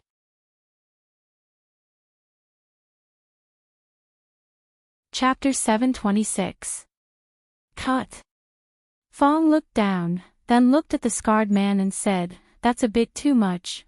The scarred man suppressed his disgust and wiped his face with his sleeves, saying in a low voice, "They should be their accomplices. Capture them first." As soon as he finished speaking, the dozen or so bandits had already climbed up the slope. The youth beside Fong fastened his pants, then turned to look at him and asked, "Brother Fong, should we do it?" Fong looked around and nodded, "Let's do it." As soon as he finished speaking, the dozen or so bandits flew down the slope. While the scarred man was still in a daze, a black shadow had already pressed down from above and kicked him off his horse. His expression was twisted in pain, looking extremely hideous. He gritted his teeth and said, "Hurry up and attack." Without needing his order, the other bandits had no choice but to attack. That was because the tall and short, one muscular and one skinny man, had already come down the slope and were charging at the bandits. Although the skinny youth was thin and small, his leg skills were truly impressive. The bald man and the others were kneeling on the ground and couldn't see him move at all. It was also because he hadn't made a move at all. Just the indistinct leg shadows were enough to dazzle the eyes.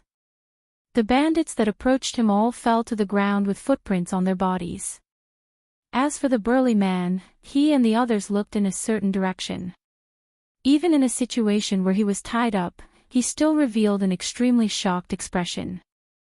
The burly man didn't have any weapons. He only relied on his iron fists and body. No matter how dense the sword's shadows were, they couldn't touch him at all. It was hard to imagine that such a large person could be so nimble, and the bandits that came into contact with his fists all fell to the ground without exception. Just now, he had even used his body to send 3 bandits flying several meters away. This wasn't a human, he was clearly a ferocious beast.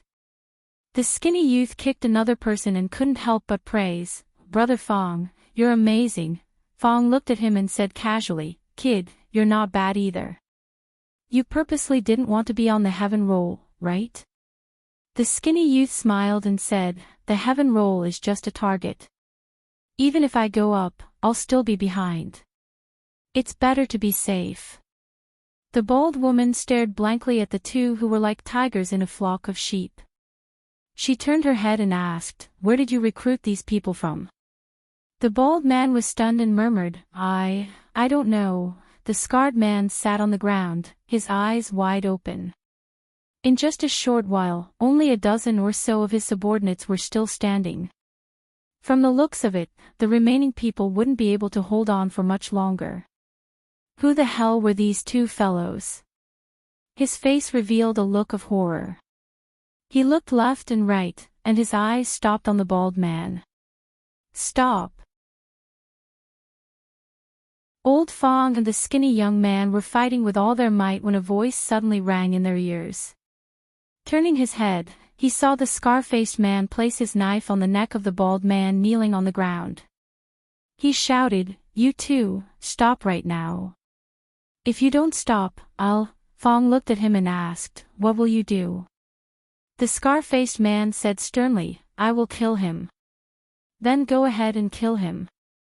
Fong kicked the last bandit to the ground and crossed his arms. "It's not like I know him." The bald man's eyes widened. The scar-faced man's angry expression froze. He swallowed and said, I really will kill. If you want to kill me, then kill me." Fong looked at him and said, "Do you think I'll be threatened by you? Even if my head falls off, I'll still be a good man in 18 years. The bald man, seeing the monster walking toward him, the scar-faced man revealed a look of fear. He said with a trembling voice, Don't come over." Fong glanced at the thin young man. The thin young man nodded and turned into a blur. A flying rock flew through the air and knocked the knife out of the scar-faced man's hand. The knife and the rock collided, producing a crisp sound. The bald man's ears rang and cold sweat broke out on his forehead. Out of the corner of his eye, he saw that the knife was stuck in a tree. His back was drenched in cold sweat. That rock had almost brushed past his ear. If it had been just a little more, wouldn't his head have been split open? The scar-faced man's hand also split open from the recoil. He took a few steps back and actually ran without hesitation. The bald man looked left and right, a trace of relief appearing on his face. No matter who these 2 people were, they were finally saved today. Just as this thought appeared in his mind, he suddenly heard a cacophony of noises, and the ground beneath his feet began to tremble. The bald man turned around and saw a cloud of dust rising from the road behind him, as well as the silhouettes within it. His face paled once more. After the sound of reining in a horse, a tall and strong man looked at the scar-faced man. He frowned and said, "Scar, dozens of people can't beat these few. What do you do?" The scar-faced man was stunned for a moment before a trace of joy appeared on his face. He said loudly, "Master, we had already caught these people, but we don't know where these 2 troublesome people came from. That's why." The scar-faced man waved his hand and said, "That's enough. This time, there's a big caravan passing through here. This is a big fat sheep. If you alarm me, be careful of your head." The scar-faced man was stunned. He didn't know which big caravan would dare to pass through here. Wasn't it stupid? However, he quickly recovered and pointed at the two people in front of him. He said, "It's those two guys in front. Master, be careful." The thin man looked at the dense crowd in front of him and asked, "Brother Fong, are we going to do it this time?" "Do it my ass." Fong glared at him. No matter how he looked at it, there were more than 200 people in front of him. If they really did it, the two of them would die of exhaustion. He quickly tore the ropes on the people who were tied up and said, "What are you waiting for? Run." After the ropes were untied, the bald man immediately stood up. Ignoring his bleeding thigh, he cupped his fists and said, "Thank you, hero, for saving us." Fong waved his hand and looked at the opposite side. He looked back and murmured, "They should be here soon, right?" "What?" the bald man asked doubtfully. As soon as the words left his mouth, he saw a carriage coming from the end of the road in front of him. Then, 2 carriages, 3 carriages, when more than 10 carriages, which were obviously loaded with goods, came from the front. The bald man was stunned on the spot. He finally understood why the notorious Shinshan tiger of this generation would come out personally. This caravan is really stupid. How stupid must they be to pass through the fringe so openly? Brothers, the fat sheep is here. The strong-looking man rode on his horse with an excited look on his face. He said loudly, "After this, it will be enough for us to enjoy ourselves for a while. Keep your spirits up." Fong looked at the opposite side and clenched his fists. He turned back and said in a loud voice, "Move faster, it's time to work." As soon as the man's voice faded, many figures came out from the caravan. They were armed with all kinds of weapons and walked towards them with ease. The bald man felt his mind go blank. Have these people gone mad? Or has the world changed? Since when did fat sheep dare to attack mountain bandits? Aren't they rushing to their deaths? Who do they think they are? Do they think they are as powerful as these two? When the strong-looking man saw this, he smiled instead of getting angry. He waved his hand and said, "What are you waiting for? Go." When the two parties collided, the bald man's mouth was agape and he couldn't close it. His brothers and the bald woman were also dumbfounded. Like crushing dry weeds and smashing rotten wood. What bullsh asterisk Tijanshan tiger? His name is so resounding, and he even said that he's the most powerful bandit leader of this generation. It's all bullsh asterisk T. In an instant, he was dragged down from his horse by one of the bandits. After 2 kicks, he lay motionless on the ground. The others were also like chickens and dogs that couldn't withstand a single blow. No, it wasn't that they were chickens and dogs, it was that they had encountered a group of monsters. One person, even if they could defeat one of them, it would still be fine. Have you ever seen someone catch a blade or an arrow empty-handed? Have you ever seen someone punch someone? Have you ever seen a horse fall to the ground with a single punch? Have you ever seen bandits rob merchant caravans? Have you ever seen a merchant caravan robbing a bandit? He had really seen it. When the burly man stepped on Jinshan Tiger's head and asked him where their lair was and what valuable items they had, the bald man felt as though the faith he had built up over a long period of time had crumbled. Who are the bandits and who are the fat sheep? Is this world still the same as the world I'm familiar with?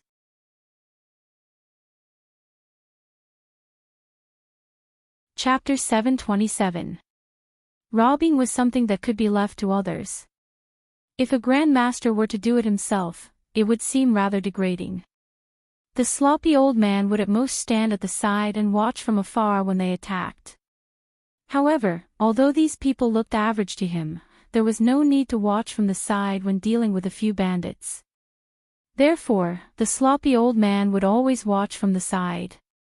This time, he only glanced at them as usual. When he looked in a certain direction, his gaze paused for a moment, then he walked over and asked in surprise, "Why is it you again?" Senior, the bald bandit also recognized this senior whom he had met a few times. A hint of surprise flashed across his face, and he immediately bowed and spoke respectfully. The sloppy old man looked him up and down. Seeing his disheveled appearance, he said, "Why are you in such a sorry state again?" The bald bandit lowered his head awkwardly. After being hit 3 times in a row, no matter how thick-skinned he was, he could not maintain his composure. The bald woman raised her eyebrows and looked at the sloppy old man. She said angrily, "Who are you?"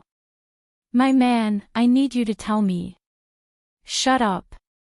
The bald bandit knew how terrifying this old man was. After glaring at her, he hurriedly turned to look at the sloppy old man and said with a smile, "My lowly wife has not seen the world," and spoke arrogantly. "Senior, please don't blame her, don't blame her." Seeing this, the few people behind the bald bandit widened their eyes. "Lowly? Who are you calling lowly? I haven't seen you for a few days and you've grown up." The bald woman pulled his ear and said fiercely, "Get over here." Seeing their big brother being dragged to the side, the bandits all had expressions of schadenfreude on their faces. Having escaped from death, their hearts that were hanging in suspense were finally at ease. Lee and Mississippi Lou walked over and looked at them. He said in surprise, "Why are you guys again?" The bandits looked awkward. Lee looked at the sloppy old man and asked, "Sue knows them too?" The sloppy old man nodded and said with a chuckle, "That little baldy is an interesting person." Lee looked at them and asked, "Tell me, why are you guys here?"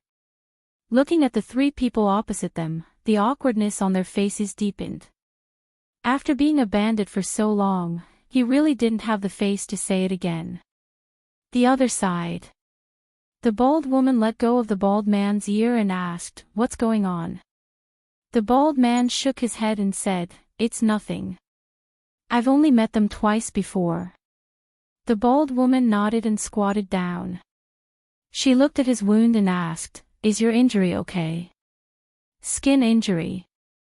The bald man shook his head and suddenly said, "Let's go back and live a good life from now on. We won't be bandits anymore." "Humph."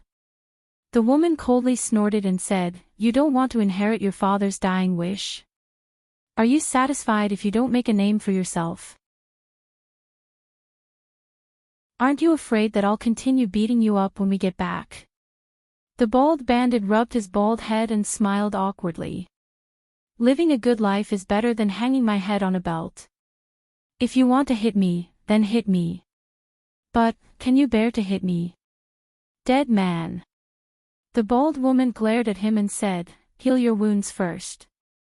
We'll talk about the future in the future." The bald man smiled foolishly. Lee didn't expect the bald bandit's road to be so tortuous. Nothing could happen more than 3 times, but he had been defeated 3 times in a row. His perseverance alone was enough to move people. It would be a waste of talent if such a person didn't become a bandit. Especially this kind of person who had principles, a bottom line, perseverance, and was willing to work hard. There weren't many of them. The Fringe was a place that he had set his sights on for a long time. But because of the long distance and his lack of understanding of the place, he didn't take any substantial action. This time, he just happened to pass by. Just as Fong said, it wasn't easy to come here. If he didn't do something, it would be a waste of an opportunity. This place was a treasure trove waiting to be mined. Seeing that the bandits were all wounded, Lee beckoned to Fong and said, "Call a few people over and help them tend to their wounds."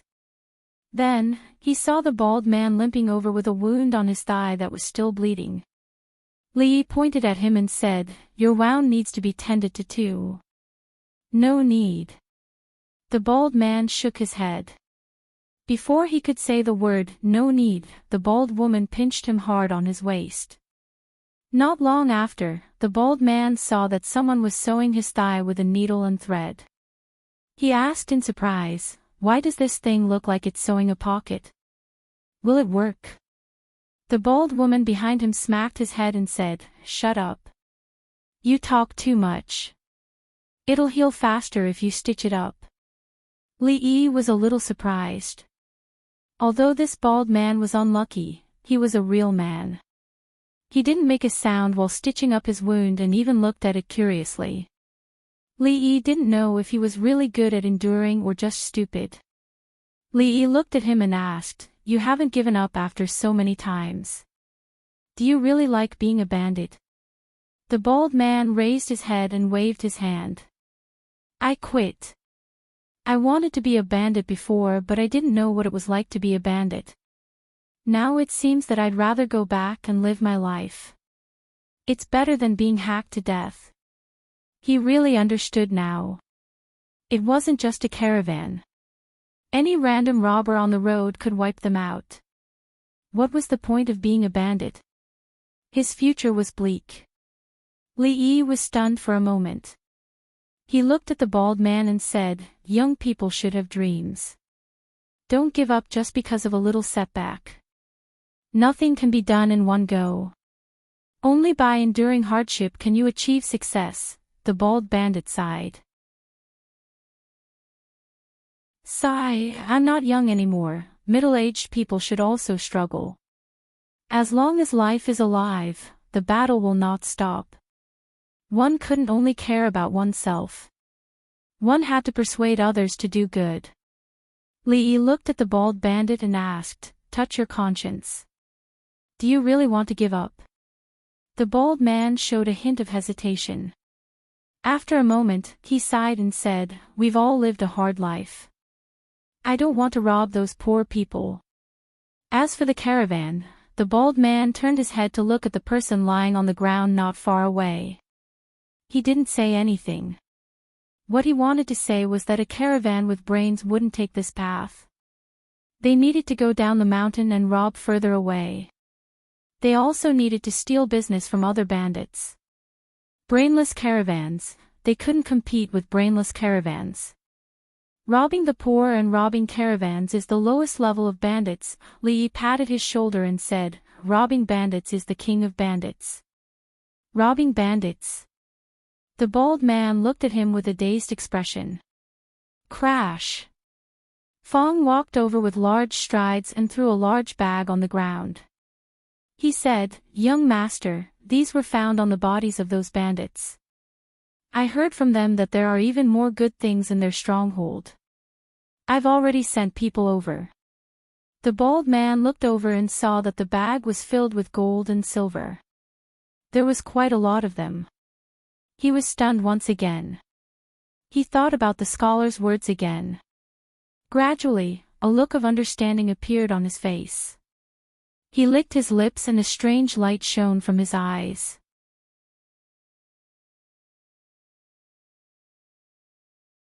Chapter 728. A soldier who didn't want to be a general wasn't a good soldier. A tailor who didn't want to be a cook wasn't a good coachman. A bandit who didn't want to be the king of bandits wasn't a good baldy. The bald man really wanted to be a bandit. His grandfather was a bandit, his grandfather's grandfather was a bandit, his grandfather's grandfather's grandfather was a bandit. It was too long ago to trace back that far. All in all, his ancestors had this fine tradition for generations. When it came to his father's generation, he had no choice but to turn over a new leaf because his territory was taken away. With such a glorious history, how could he be willing to be mediocre? That was why he wanted to recreate the glory of his ancestors. But he failed. Once. Twice. Thrice. As the saying goes, nothing can happen more than 3 times. After failing 3 times in a row, and it was a crushing defeat without any suspense, anyone would be disheartened. But he still couldn't accept it. The scholar in front of him had indeed opened a new window for him. However, a thought was just a thought. He needed to have the strength to match it. In the fringe, bandits slaughtered and annexed each other's territories. The winner would naturally obtain a bigger territory and accept everything from the loser. As for the loser, he could only choose to submit or die. He didn't want to choose either of these 2 paths. The bald man waved his hand and said, "Forget it. The fringe isn't that simple. I might lose my life one day." Li Yi shook his head regretfully and said, "All right then. Fong, go ask around and see who is willing to stay here. The first batch of people who stay will be treated like a manager. They will be given a house and a wife after 3 years. They can stay or leave as they please." Fong patted his chest and said, "Don't worry, young master. Along the way, those fellows have been suppressing their evil thoughts. Some of them have mentioned it to me. I'll go and talk to them now." The bald man was stunned and asked, "What do you mean?" Li Yi waved his hand and said, "Don't worry. Our people aren't familiar with this place. It's inconvenient for them to stay here. We need to find a guide who is familiar with this place. I think that mountain tremor tiger is a good choice. Go and ask him if he's willing. Do something." The bald man mumbled. After thinking for a while, he immediately understood what Lin Xing meant by "do something." They were going to do something big. These people were all like monsters. The mountain-shaking tiger was powerful enough and could be considered the largest bandit force in this area, but the other party only sent a dozen people to easily annihilate them. If he really had the help of these people, then whatever tiger of the mountain or soaring dragon of the heavens, they would all be **t. If he was a tiger, he had better lie low. If he was a dragon, he had better coil up.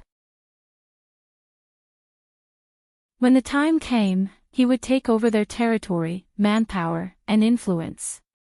Oh my God, the light that had been extinguished in the bald man's eyes finally reignited.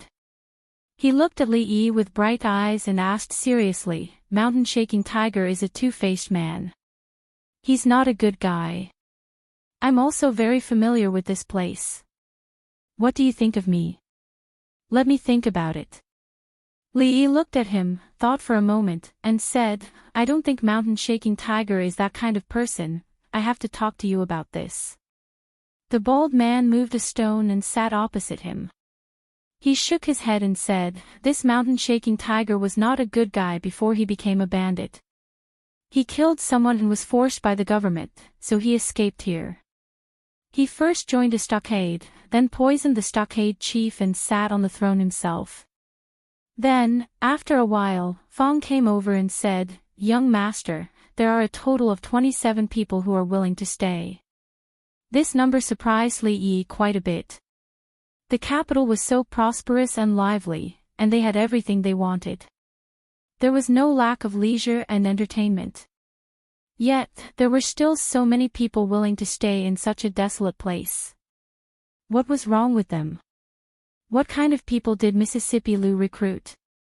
When he saw what Mississippi Liu said to those people over there, Li Yi understood that it was not what kind of people Mississippi Liu recruited, but what kind of leader they recognized. According to the bald macho man, the mountain-shaking tiger was really a bastard who had ulcers on the soles of his feet and pus on the top of his head. No one knew when he would stab someone in the back. Therefore, the job of tour guide and consultant naturally fell on the bald man who was fated with him. When he was thinking about some arrangements in his heart, a cold touch suddenly came to the tip of his nose. Li Yi reached out and touched it. His fingertips were slightly wet. Looking up at the sky, Fong walked over quickly and said, "Young master, look at the sky. It's going to rain. Let's go to the mountain-shaking tiger's territory to hide from the rain. We'll leave when the rain stops." Li Yi nodded. Fong walked over, waved his hand and said loudly, "It's raining. Everyone, hurry up and keep up." The rain in the mountains really came without warning. As soon as they walked to the mountain-shaking tiger's place, before they had time to sit down, the heavy rain poured down. Li Yi stood at the window and looked at it. It seemed that it would not stop for a while. The rain in the mountains comes and goes quickly. The rain should stop in an hour at most. However, it's raining so heavily that it should be difficult to walk later. The bald man was always trying to show his value. At this moment, he stood at the door and showed that he knew the weather in the mountains very well. It turned out that this bald man might not be a good mountain bandit, but he was a good weather forecaster. After more than half an hour, the rain really stopped. Although the rain was not light, it did not last long. The road was only slightly muddy. Fong came over and asked, "Young master, are we leaving?" Li Yi waved his hand and said, "Let's stay here for the night and leave tomorrow." The muddy road was only one of the reasons. Since he had decided to do something here, of course, he had to arrange the route and plan for the future. After all, he was far away in the capital. Everything here in the future still depended on them. Li Yi looked at Fong and said, "Call Rui over." There were many things to plan. The first thing was how to deal with Mountain Shaking Tiger and the others. These vicious bandits should either be eliminated for the sake of the people and put an end to their troubles, or they should be crippled of their martial arts and sent to build roads, bridges, and houses. As for the other small fries, they could not do the same. Of course, the roads still needed to be paved. First, they should be tempered to wear down their character. Then, they should be disorganized and reorganized. Those people could be trained to be the new base. Big fish preys on small fish preys on shrimps. The weak are prey to the strong. This is the law of the fringe. Today's boss might not be tomorrow's boss. Tomorrow's boss might be hacked to death in the evening. If it wasn't for the fact that they had no other choice, not many people would be willing to become bandits. Although they couldn't be completely trusted, they didn't need to be trusted to build a house or to be a lackey who could fight wherever he wanted. Among the small leaders, he could take a white rabbit creamy candy pill to control them. Every 3 months, he would take a hawthorn pill to detoxify the poison. After that, he could let them control their subordinates. At the very least, there was no lack of poison experts among those who roamed the Jianghu. It was not impossible to consider using their real skills. However, this kind of method was a little too lowly. If it really came to that, it would be better to let them mine and build roads. There were some more detailed things that he had to discuss with Mississippi Liu. The sky gradually darkened. The candlelight in the room flickered. A map spread on the table gradually became more and more marks. First, nibble away at the small forces. As for the new recruits, we need to train them. We need a base that is easy to defend and hard to attack. This place definitely won't do. Look here, if we go deeper, it won't be as simple as bandits. Let's avoid them for now.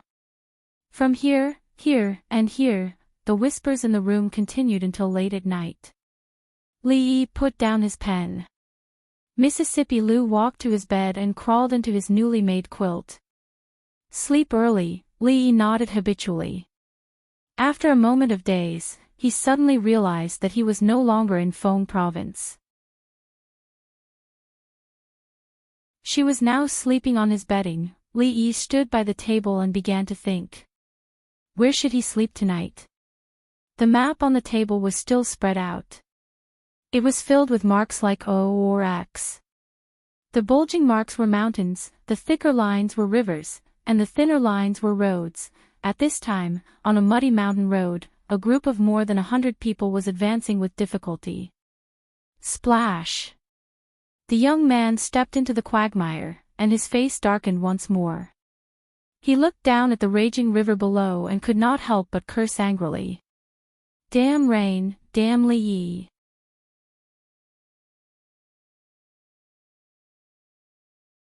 Chapter 729. As a matter of fact, Li Yi didn't sleep at all last night. His decision to intervene in the fringe's affairs wasn't a spur-of-the-moment decision. This idea had been in his mind since a year ago, or perhaps even longer. After all, in today's society, there was no such thing as a carefree life. He no longer had 1 or 2 people standing behind him. No matter what kind of trouble he might encounter in the future, he had to leave at least 17 or 18 escape routes for himself. He spent the entire night making the arrangements for the fringe's future as detailed as possible. Although he couldn't say that he covered every single detail, he wouldn't overlook the general direction. He also had to make arrangements for the people who would stay behind in the fringe one by one. He had to make the arrangements as detailed as possible to avoid future problems. This wasn't an easy task. It was physically and mentally taxing. When the oil lamp on the table gave its last spark and extinguished its flame, Li Yi raised his head and saw that the sky was almost bright. "You didn't sleep at all last night?" Li Yi turned around and saw Mississippi Lu getting off the bed and walking towards him with a coat draped over her shoulders. She still has the cheek to ask me such a question. Li Yi covered his mouth and yawned. A wave of fatigue washed over him. "You're awake. I'm going to take a nap." He waved his hand, walked over, took off his shoes and coat, and crawled into bed. "It's been a long time since I've smelled a fragrance from my bed. It's a completely different scent from Rui's. More importantly, this bed is still warm." For some reason, the term bed warming maid suddenly popped up in his mind. Then, after that, he lost consciousness. Mississippi Lu turned around and walked to the table. She was startled when she saw the things on the table. She heard even breathing sounds coming from the bed. She turned around and looked again. She didn't look away for a long time. Young master, are you awake?" After an unknown period of time, a voice came from outside the door. She collected her thoughts and put on her clothes. After a simple wash, she opened the door. "We haven't seen each other for a few months, and the son-in-law has become lazy. It's already so late, and he's still not up." Fong stood at the door and muttered softly. Just as he was about to turn around and leave, he heard a creaking sound behind him. "Goo." Fong turned around and swallowed his words. "I'm sorry, second miss, I went the wrong way." He quickly walked to the side, and after looking left and right, a puzzled look appeared on his face. "That's right." Mississippi Lu walked out of the door, then turned around and said, "Don't disturb him. Let him sleep a little longer." Fong looked into the room. When he saw a figure lying on the bed, his eyes immediately widened. At this moment, his heart received an unprecedented impact. He needed to think carefully about what had happened during the few months when the son-in-law and second miss were away. Young miss, son-in-law, second miss, his mind was in a mess, even more so than every time he passed by Willow Lane. The weather in the mountains was indeed unpredictable. It had rained heavily yesterday, and the dark clouds in the sky seemed to be pressing down. When Li Yi woke up, he washed up and walked out. The warm breeze was warm, and the sun was shining brightly above his head. There was not a single cloud in the sky. The bald bandit said that there was a flash flood in a nearby stream, which was a common occurrence in the mountains. Li Yi did not intend to delay. After 2 hours, he informed them of the strategic plans for the next 2 years and planned to set off today. When he left, he naturally left behind a sum of money. Regardless of whether it was to purchase rations or to recruit soldiers, they would need to spend a lot of money. Li Yi had never been stingy when it came to investments with great potential. This time around, if it wasn't for the generosity of the Bing region's officials, he would have been a little short on money. When the bald bandit saw those chests, his eyes widened. After living for so long, this was the first time he had seen so much money. He subconsciously thought that they had robbed this along the way, and he no longer had any doubts about something. Robbing caravans was just a low-level bandit. Robbing bandits was the true bandit of bandits. As expected, they had really gone down the wrong path in the past. What happened next depended on them. For now, this was all the help Li Yi could provide them. He did not know if it was because he did not make Fong stay, but Li Yi felt that the way Fong looked at him today was very strange. His gaze was rich with emotions, which was extremely rare. However, no matter how strange it was, he did not intend to leave this fellow here. After all, no one but Fong himself could withstand the power of his wife. The bald bandit pointed to the rushing flood and said, "Follow this river. If everything goes well, we can reach Shu province in 3 to 5 days." Due to the heavy rain yesterday, the trickling stream had now turned into a muddy torrent. It was quite powerful. Fortunately, mountain torrents often broke out here. The river was so wide that it couldn't reach the shore, and the water couldn't reach the mountain path on one side. "Let's go."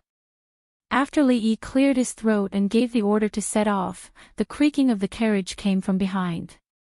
At a bend in the mountain path ahead, the man surnamed Fong's clothes were still wet and stuck to his body, making him feel especially uncomfortable. His shoes and socks were also wet, and there was even water in his boots. His eyes were bloodshot, and the depression and anger in his heart had almost reached the limit. The nearly 100 figures around him were in the same situation. Ever since they entered the mountains, they had already encountered several groups of bandits. They all treated them as caravans. Although they were all weak bandits, they still brought them a lot of trouble and completely messed up their journey. The sudden rain yesterday had caught them unprepared, and they did not even have time to set up camp.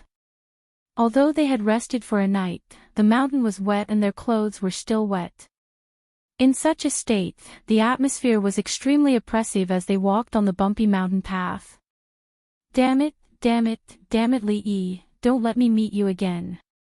As he cursed angrily, the group of people had already reached a bend in the mountain path.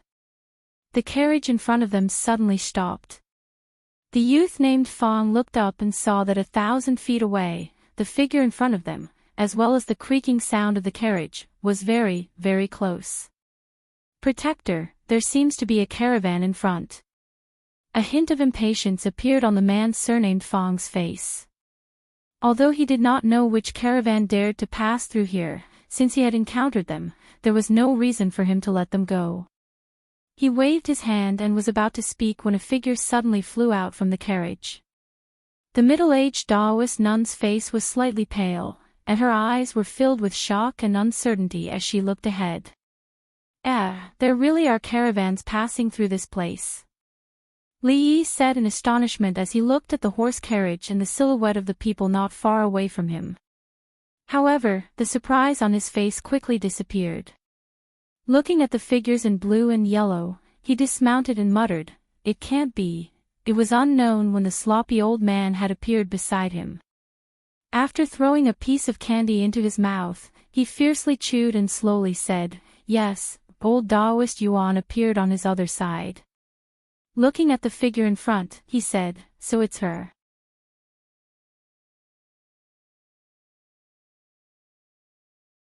Chapter 730. Good will be rewarded, evil will be punished.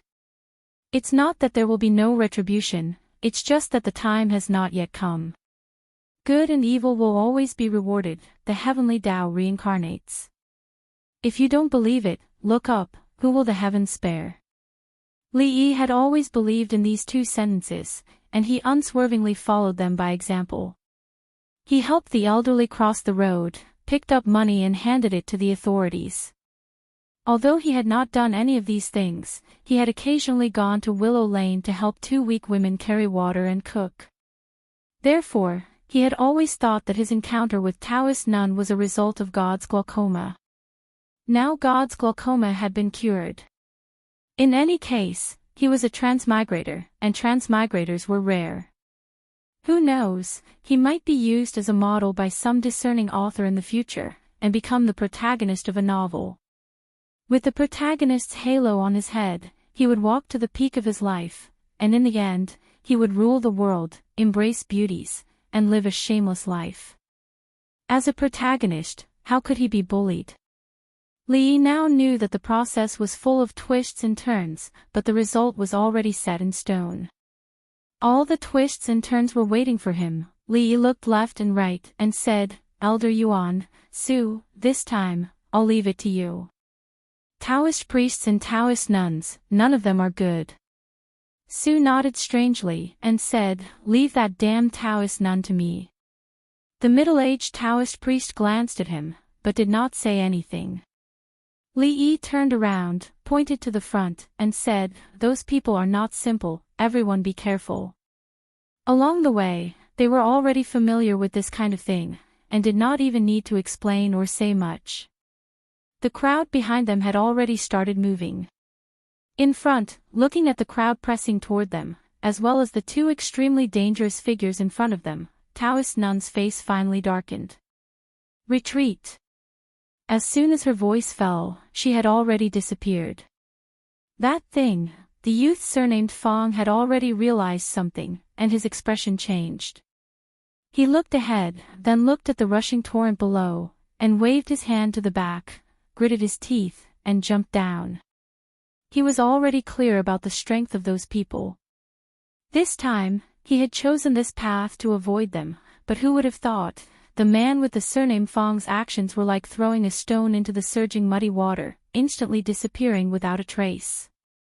Li Yi looked at the yellow-clothed and blue-clothed people jumping into the mountain torrent like dumplings. He couldn't help but be stunned.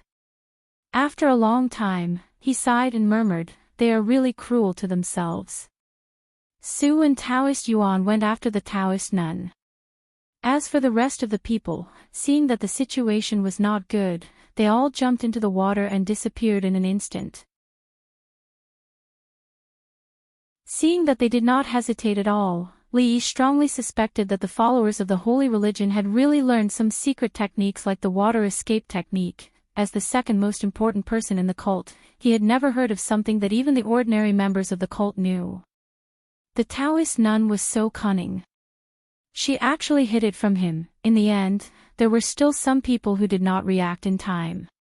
Before they could use the water escape technique, their acupuncture points were sealed. There were about a dozen people. Naturally, these people could not jump into the water. The water was vast and mighty, and it was mixed with sand and stones. Even if the top experts jumped in, their lives would be in the hands of the heavens. If they did not know the water escape technique, they could only rely on the protection of the goddess. However, their goddess probably did not have the time to protect them now, because she could not even protect herself. As Li Yi walked over, Fong ran over excitedly and said excitedly, young master, we are rich." He opened a few big boxes in a row. Even Li Yi could not help but be stunned when he saw the contents of the boxes. Gold and silver were the lowest grade here. All kinds of treasures, calligraphy, and paintings were piled up in the boxes like sundries. If they were all exchanged for silver, it would probably be an extremely terrifying number. They are actually so rich. This time, Li Yi was really a little shocked. The Taoist nun's base was in the Qi kingdom. This trip back from the Jing kingdom was actually able to gather so many treasures. Just how rich was their cult's foundation? Damn it, it was really too tempting. Li Yi still felt a little pained when he left the starting capital for the bald bandit and the others. But this time, he did not dare to say that he would earn back tens of times the amount. Li Yi walked over and stopped in front of a man in yellow. He asked, "Speak, what are you doing here?" The man snorted coldly. "You betrayed the goddess. You will not have a good ending." These followers were stubborn. Li Yi had already experienced it. He did not know what method the Taoist nun had used to brainwash them so successfully. Fong picked him up with one hand and said, "Young master, wait for me for a while." Having said that, he walked towards a corner. After a while, he came back and said, "Young master, I've asked him. He said that they were returning to the Qi kingdom this time. In order to avoid bumping into us, they took this path. This was fate. Everything was predestined." Although these treasures could not make up for what the Taoist nun had done to him, they could at least repay what they could. They could barely be considered compensation for the psychological damage. As for the physical body, they could talk about the physical body when there was a chance in the future. Fong hesitated for a moment and said, "Young master, there's one more thing." "What is it?" Li Yi looked at him and asked. Fong pointed at the boxes and said in a low voice, he said that these treasures were stolen from the King of Shu's treasury. This was the true meaning of fate. Li Yi was stunned for a moment. He looked at Fong in confusion and asked, "What did you say just now?" Fong was stunned. He shook his head and said, "Did I say anything just now?" "No. You really didn't." Li Yi was very pleased.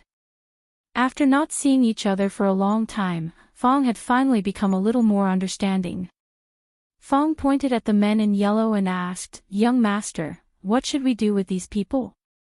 In fact, it was useless to keep these people. In the holy religion, the status and strength could be seen from the clothes they wore.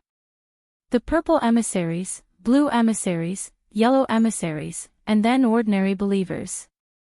The strength of these men in yellow was not high. Otherwise, they would not have been subdued without any time to react. These people were different from the mountain bandits. They were very stubborn and could not be subdued for their own use. It was better to let them invest in basic construction. Li Yi waved his hand and said, "Send them to the bald man. They know what to do." Su came back very soon. He did not look very good. The middle-aged Taoist shook his head and said, "If a guru wants to escape, it is very difficult to stop her. Coincidentally, she is very good at lightness skills, so we did not catch up with her." Li Yi shook his head, indicating that he did not care. Although he still felt a little regretful, he also knew that gurus were not that simple. He was mentally prepared and would not be too disappointed. Thinking of something, he looked at the middle-aged Taoist and asked, "Taoist Master Yuan, do you know her?" The middle-aged Taoist nodded and said, "I thought she would disappear without a trace. I did not expect that in just a short 20 years she has grown to such an extent. Taoist Master Yuan, is this Taoist nun related to you?" The slovenly old man glanced at him and asked with a frown, "You are so old and have one foot in the coffin. Could it be?" The middle-aged Taoist glanced at the slovenly old man and ignored him. He said slowly, "When I saw her, she was about the same age as Miss Liu. It was during the transition between the old and the new dynasties. Because the Fong family was involved in the factional struggle in the court, they were exterminated. Now that more than 20 years have passed, the hatred in her heart has not disappeared." He looked in a certain direction and sighed, "She is also a pitiful person."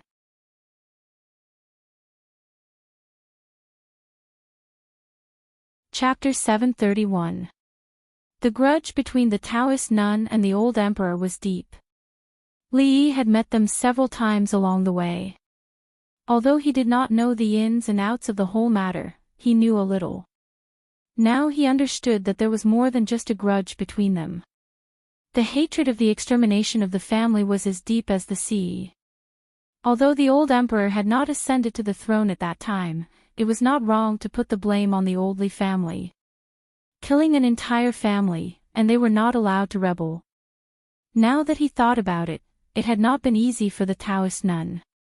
Traveling to other countries and enduring humiliation for more than 20 years, not only did his martial arts cultivation reach Songsha realm, he even managed to develop such a huge faction. If this were to be placed in a novel or drama, it would definitely be used as a revenge plot of the protagonist, and there would be no need for any changes at all. His conscience told him that if this had happened to him, he would have taken even more extreme measures. However, understanding was one thing, but he could not forgive what the Taoist nun had done. The one who killed her family was the old emperor's father. Of course, there was no way to take revenge. It was too difficult to take revenge on the old emperor. Logically speaking, the most suitable target for her to kill, torture, and tie up should be the King of Shu. What did it have to do with him? Sympathy was sympathy, but he still had to repay what he owed. Although it was a pity that he did not catch the Taoist nun, he could not force her. Li Yi waved his hand and said, "Hurry up and cover these things. Let's go quickly. We have to find a place to stay before it gets dark." Night gradually fell. Somewhere in the open space in the mountains, simple tents had been set up. Lights shone from the tents. Outside the tents, there was a roaring bonfire. Toasts were exchanged in the surroundings, and the deer legs above the fire were dripping with fat, making a sizzling sound. The roars of all kinds of beasts came from the mountains, but it did not affect this small carnival. Even a certain man sitting by the fire was still hesitating in his heart. How should he eat the bear that he had just hunted back? Dozens of miles away, a torrent of sand rolled away. The middle-aged Taoist nun carried a figure away from the riverbank and slowly walked deeper into the mountains. In the endless darkness, the shadows of the trees swayed like ferocious beasts choosing people to devour. There were also subtle sounds coming from it. There's actually someone. It's a Taoist nun. A Taoist nun is also passable. Several figures walked out of the darkness and chased after them. Shu Prefecture, King Shu's mansion. The king of Shu had become haggard in recent days. The servants in the residence could not relax, fearing that they would be scolded or punished by the king of Shu. Your Highness, there's still no news. The king of Shu slumped on his seat. Someone came in from outside and said respectfully. The king of Shu looked up at him and asked, "Are you sure they are not in the Qi kingdom? We didn't find anything along the way." The king of Shu was slightly excited. Could it be that they met with an accident? The silver and treasures lost in the treasury might not be found this time, but if something happened to Li Yi and the others, such as choking to death while eating, choking to death while drinking water, or being crushed to death by a meteorite while walking, it would be good news for him. It could slightly dispel the depression in his heart and relieve his mood. At the thought of this possibility, even his face became slightly ruddy. It was also at this time that carriages drove into the city gate of Yong County.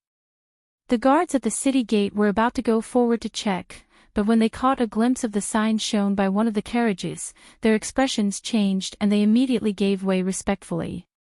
This was not the first time he had seen such a sign. The first time he saw it, it was because a general in the city had a conflict with those people. Now, when they were on duty every day, they would pass by the grave of that general.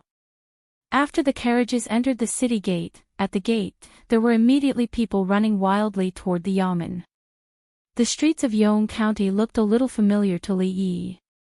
Not far away, the new Ru family inn had been built, but it had not opened for business yet. Standing at the entrance of the inn, Li Yi looked around. His surroundings had not changed much in the past few months, but his mood and situation were completely different from before and after. They had been traveling for nearly 10 days. Even if they were martial arts masters, they could not help but feel tired.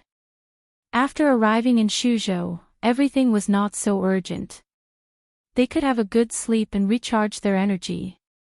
Tomorrow morning, they would officially set foot on the road home. Not long after he settled down, someone came in to report that the county magistrate of Yong County had arrived. The county magistrate did not come alone. Accompanying him were all the officials in the county government. Li Yi did not see Jiang Zian in the crowd, but he did not care. That brother Jiang should be feeling very bad at this time.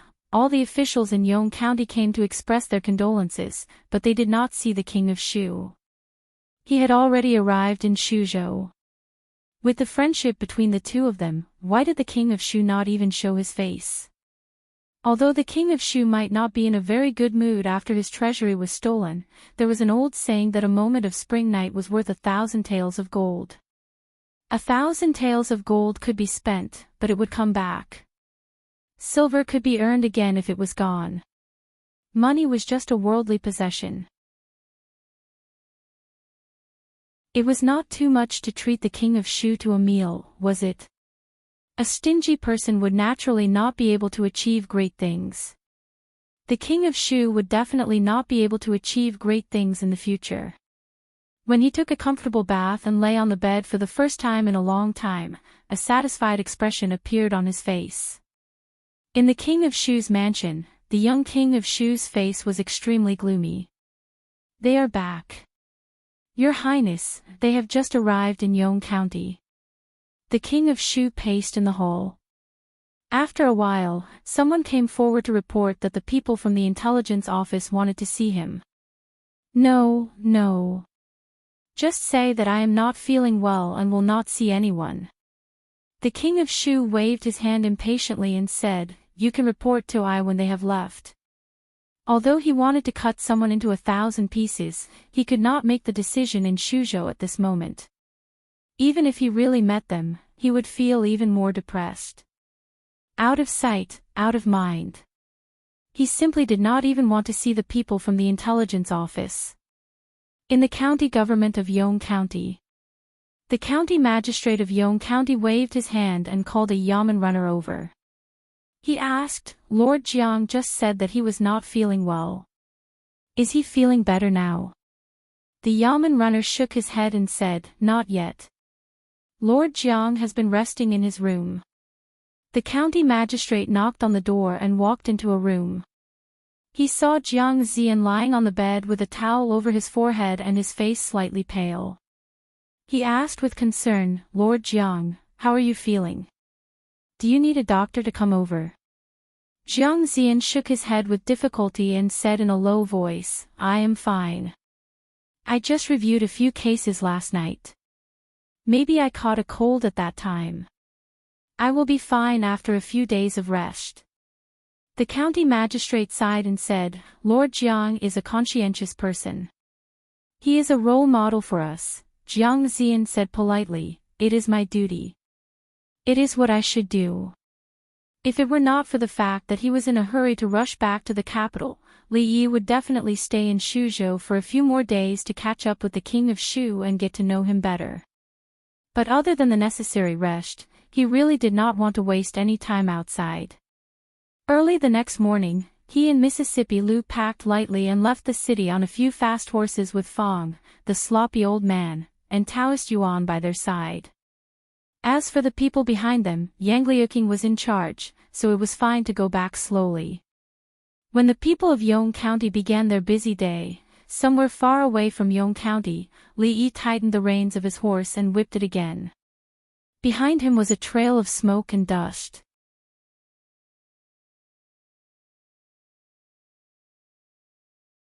Chapter 732. Did he really leave? Hearing the servant's report, the king of Shu asked again with uncertainty. The servant immediately replied, It's certain. I saw them leave the city early in the morning. Hearing this, the king of Shu was slightly relieved. Then he was stunned and a trace of anger flashed across his face. The reason for his relief was that the god of plagues had left. The people of the Secret Intelligence Office would naturally leave Shuzhou, and he would regain his absolute control over Shuzhou. As for the reason for his anger, it was because the first prince was relieved because of the departure of an insignificant county marquis. At this moment, the contradiction and entanglement in his heart were really not worth mentioning to others.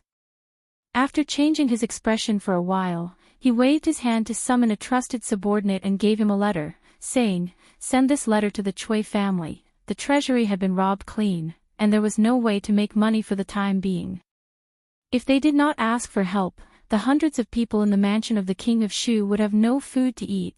The county magistrate of Yong County had learned that County Marquis Li had left Yong County early in the morning. At noon, the people of the Secret Intelligence Office also withdrew from the county government office. Finally gone, he murmured with a long sigh.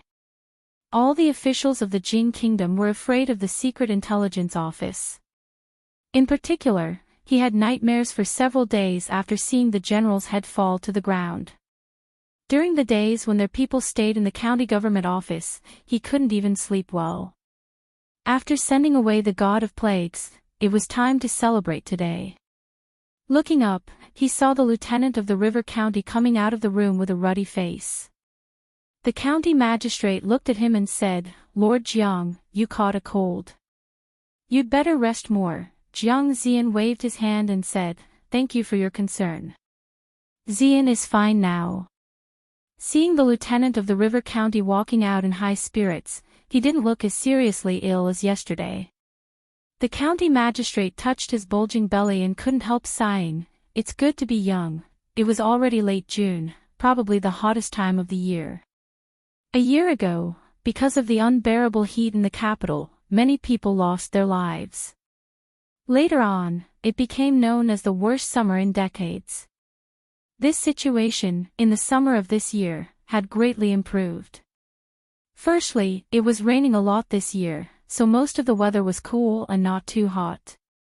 Secondly, even if it was really unbearably hot, they could spend a few copper coins and hide in the brothel for a whole day.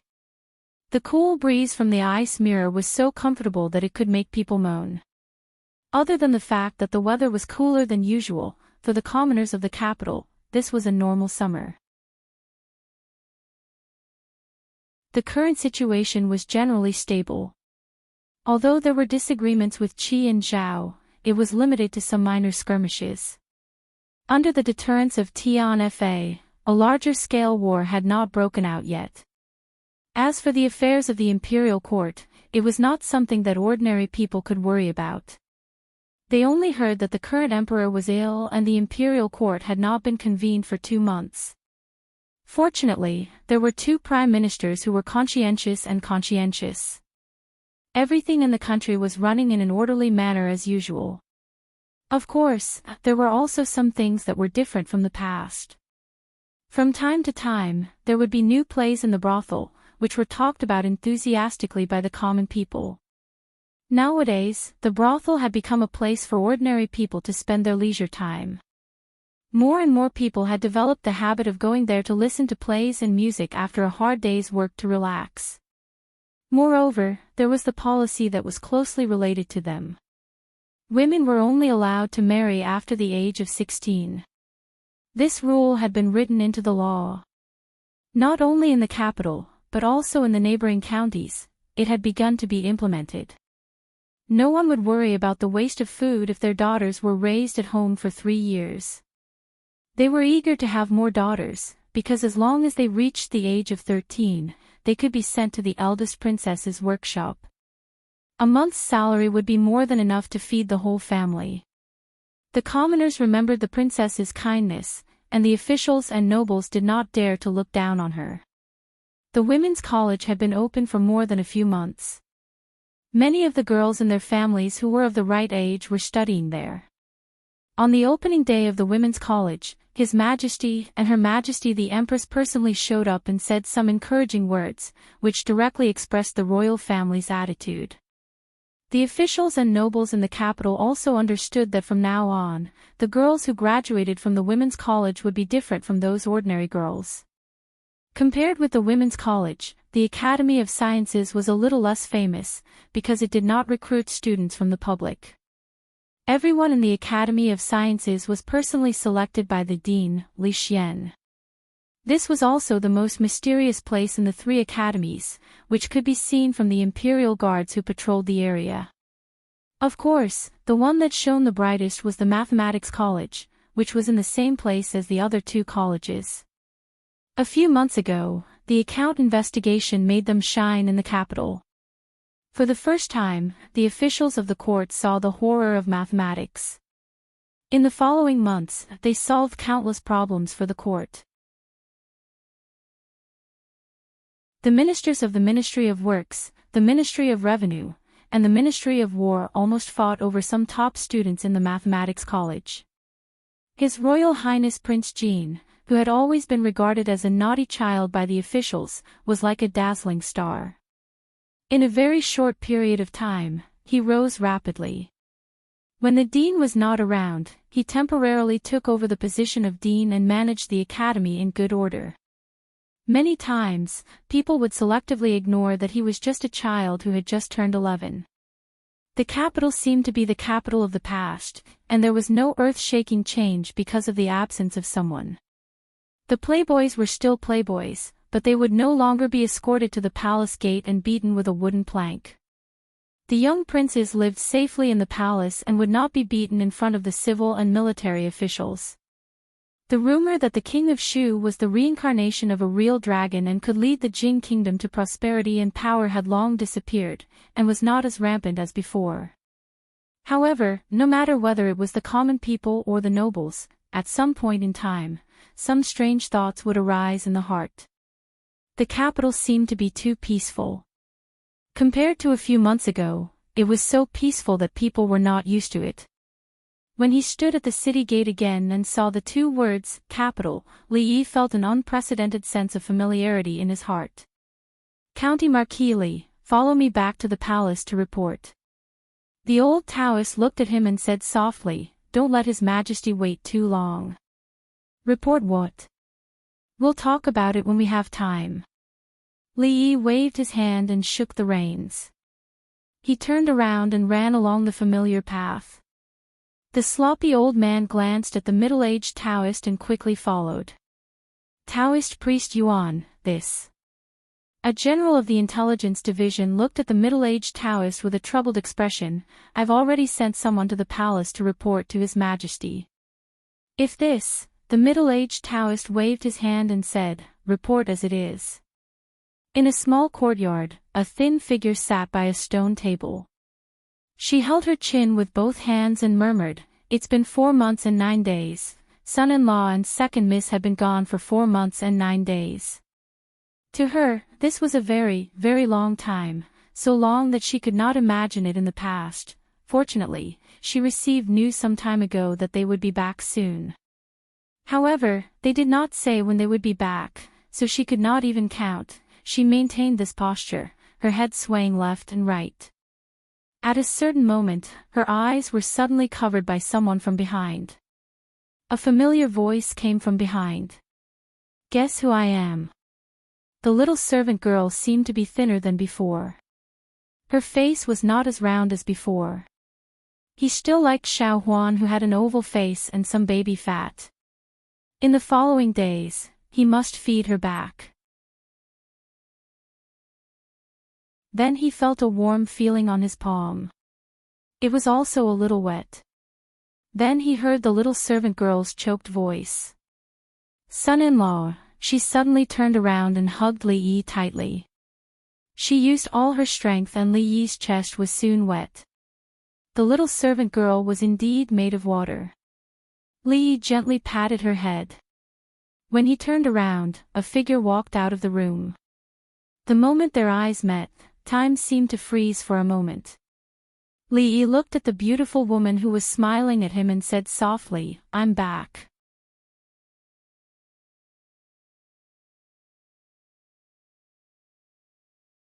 Chapter 733. The closer they got to the capital, the stronger Li Yi's desire to return home became. They changed horses over and over again, almost to the point of traveling day and night. As a result, even the messenger from the secret intelligence office wasn't much faster than them. At this moment, the news of his return to the capital should have just reached the imperial palace. They hadn't seen each other for nearly 5 months, but Rui hadn't changed much. She was just a little pregnant. Li Yi walked over and hugged her gently. Then, he bent over and put his ear on her belly. He seemed to be able to feel the rhythm of another breath of life. He had lived 2 lives and experienced many things, but this was the first time he had experienced such a feeling. Rui reached out and touched his face. She said softly, husband. Both of them seemed to have thousands of words in their hearts, but when they spoke, they were only a few simple words or a form of address. However, the emotions they wanted to express were all contained in them. The young servant girl held the second young mistress's hand and looked at the 2 figures at the door. There was an almost dazed smile on her face, and her entire heart was filled with joy. How nice, she thought to herself. Even if what Li Yi wanted to do the most at this moment was to hold Rui's hand, even if he didn't say anything and just looked at her, the news of his return had already spread. When the matriarch walked in while wiping away her tears, he still had to go over and comfort her. It's good that you're back, it's good that you're back. The matriarch of the Li family had been through a lot and quickly calmed down. She patted his hand and said, it's good that you're back. Then, as if she had thought of something, she walked over and held Rui's hand. She said, now you can be at ease. Let's move to the city in the next few months so that we can take care of each other. Seeing that the matriarch was looking at him with a strange expression after wiping away her tears, Li Yi was startled and quickly realized what she meant. Was she guarding against him? No matter how much of a beast he wasn't that much of a beast. Naturally, he couldn't let Rui leave, but it was necessary for them to move to the city. The main reason was that it was convenient. The capital city was not just noisy. She bought a garden with verdant hills and clear waters so that she could rest in peace and nurture the fetus. It was also convenient for the whole family to live there. After sending off the old madam with great difficulty, Xiaohuan had already run over and asked about what had happened in the past few months. Rui sat at the side and listened. Thus, the story unfolded with a heroine with a sword fighting the evil Taoist nun and rescuing the hero. In a small courtyard at the side, the sloppy old man looked at the old man lying on the rocking chair and said respectfully, "Senior, I've brought him back."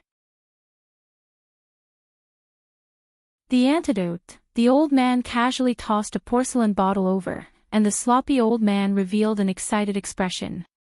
He impatiently opened the bottle and swallowed the pill inside. Grind it into powder and add it to the bathtub. Soak it in the bathtub for 2 hours and the poison will be detoxified. The old man's voice sounded slowly. The joy on the sloppy old man's face froze. After being stunned for a moment, his face instantly turned pale. As his expression changed drastically, he slapped his back and spat out the pill. Seeing the stain on the ground, although his stomach churned, he let out a long sigh of relief in his heart. On the rocking chair, the old man stretched and said, "If it's taken orally, it's also possible. The effect will be better." The sloppy old man's expression froze again. After a moment, he lowered his head to look at the ground. When Changda's stiff and expressionless old face came into Li Yi's sight, he knew that he would have to wait until nightfall to tell Xiaohuan and Rui how he and Luer Xiaojie were on the street, with 2 watermelon knives in their hands, facing dozens of villains, and slaughtered their way in and out. "His Majesty summons you." Although Changda's voice was cold, there was a different expression on his face. "Let's go." The old emperor could not be avoided. Moreover, Li Yi also planned to enter the palace to see his Yongning, Shaning, and the eldest princess. After such a long time, did they miss him? When he walked out of the door, he saw the sloppy old man coming out from another yard and following him. Changda's eyes narrowed and he looked at him a few more times. Li Yi looked at him and asked, "Su, do you have something to do?" The sloppy old man nodded and said, "I'm going out to buy something."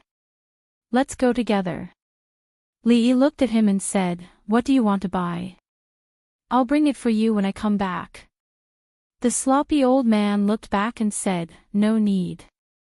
Let's go together." Although Lao Chang was there and nothing would go wrong on the way this time, and Lao Chang could send him back at the worst, it was not a bad thing to have another guru by his side. If Lao Chang wanted to follow him, then let him follow. Along the way, they did not notice any changes in the capital. The sloppy old man got off the car at the gate of the palace. After a few months, Li Yi stepped into the palace gate again. Li Yi looked at Chang in front of him and said, "Chang, we haven't seen each other for a few months. Even if you're not happy to see me again, you don't have to keep a straight face, do you?" Changda looked back at him and said lightly, "We haven't seen each other for a few months. County Marquis Li has made great progress." The foresight of a grandmaster was indeed sharp. To be able to receive such an evaluation from Lao Chang, Li Yi felt that he had the ability to try his luck in the heavenly list. If he were to encounter that white tiger envoy with the surname Fang again, he might not be at a disadvantage. In front of a certain palace, the sound of chattering could be heard. A few figures were chasing each other, laughing and playing. As he passed by, Li Yi saw a small figure running towards him from afar. A smile appeared on his face. He bent down and hugged her, lifting her up high. Then, he touched his nose and asked, "Did you miss me?" although Yongning did not say anything, she hurriedly took out a handful of candies from her bag, peeled them, and put them in Li Yi's mouth. Li Yi could not help but give her a kiss on her tender little face. At the same time, another figure also rushed over. "Sir!" The proud Lolita, who was over 12 years old, was like a child who would never grow up. After she flew over, she hung on him like an octopus. This posture was really indecent, so Li Yi could only hug Yongning with one hand and Yongning with the other. Fortunately, he was no longer the weak scholar at the beginning. Otherwise, his 2 arms would not be able to bear such a posture. It was too unscrupulous to hold 2 princesses and wander around the palace like this. After the initial excitement, the proud Lolita finally reacted and jumped down with a red face. However, she still held on to Li Yi's hand and did not let go. Sir's return meant that she could leave the palace to play again. Without Sir, royal sister was very busy, and she had not left the palace for a long time. Every time she came to the palace to see the old emperor, it would be the Hall of Diligent Government, the Hall of Legislative Affairs, or the Imperial Garden. This time, it was not any of these 3 places. When they walked to the door of a palace, Changde reminded him in a low voice, "His Majesty has recently caught a cold. Try not to talk for too long." Li Yi still had a lot of things to do, so he did not want to talk for too long. He nodded and Changde opened the door. Li Yi followed him in. Changde walked to the couch inside and said in a low voice, "Your Majesty, County Marquis Li has arrived." After not seeing him for several months, Emperor Jing seemed to have aged a lot. His face was sickly pale, and his body exuded the color of twilight. Li Yi looked up and took a step forward. He suppressed the shock in his heart and bowed, "This subject greets your Majesty."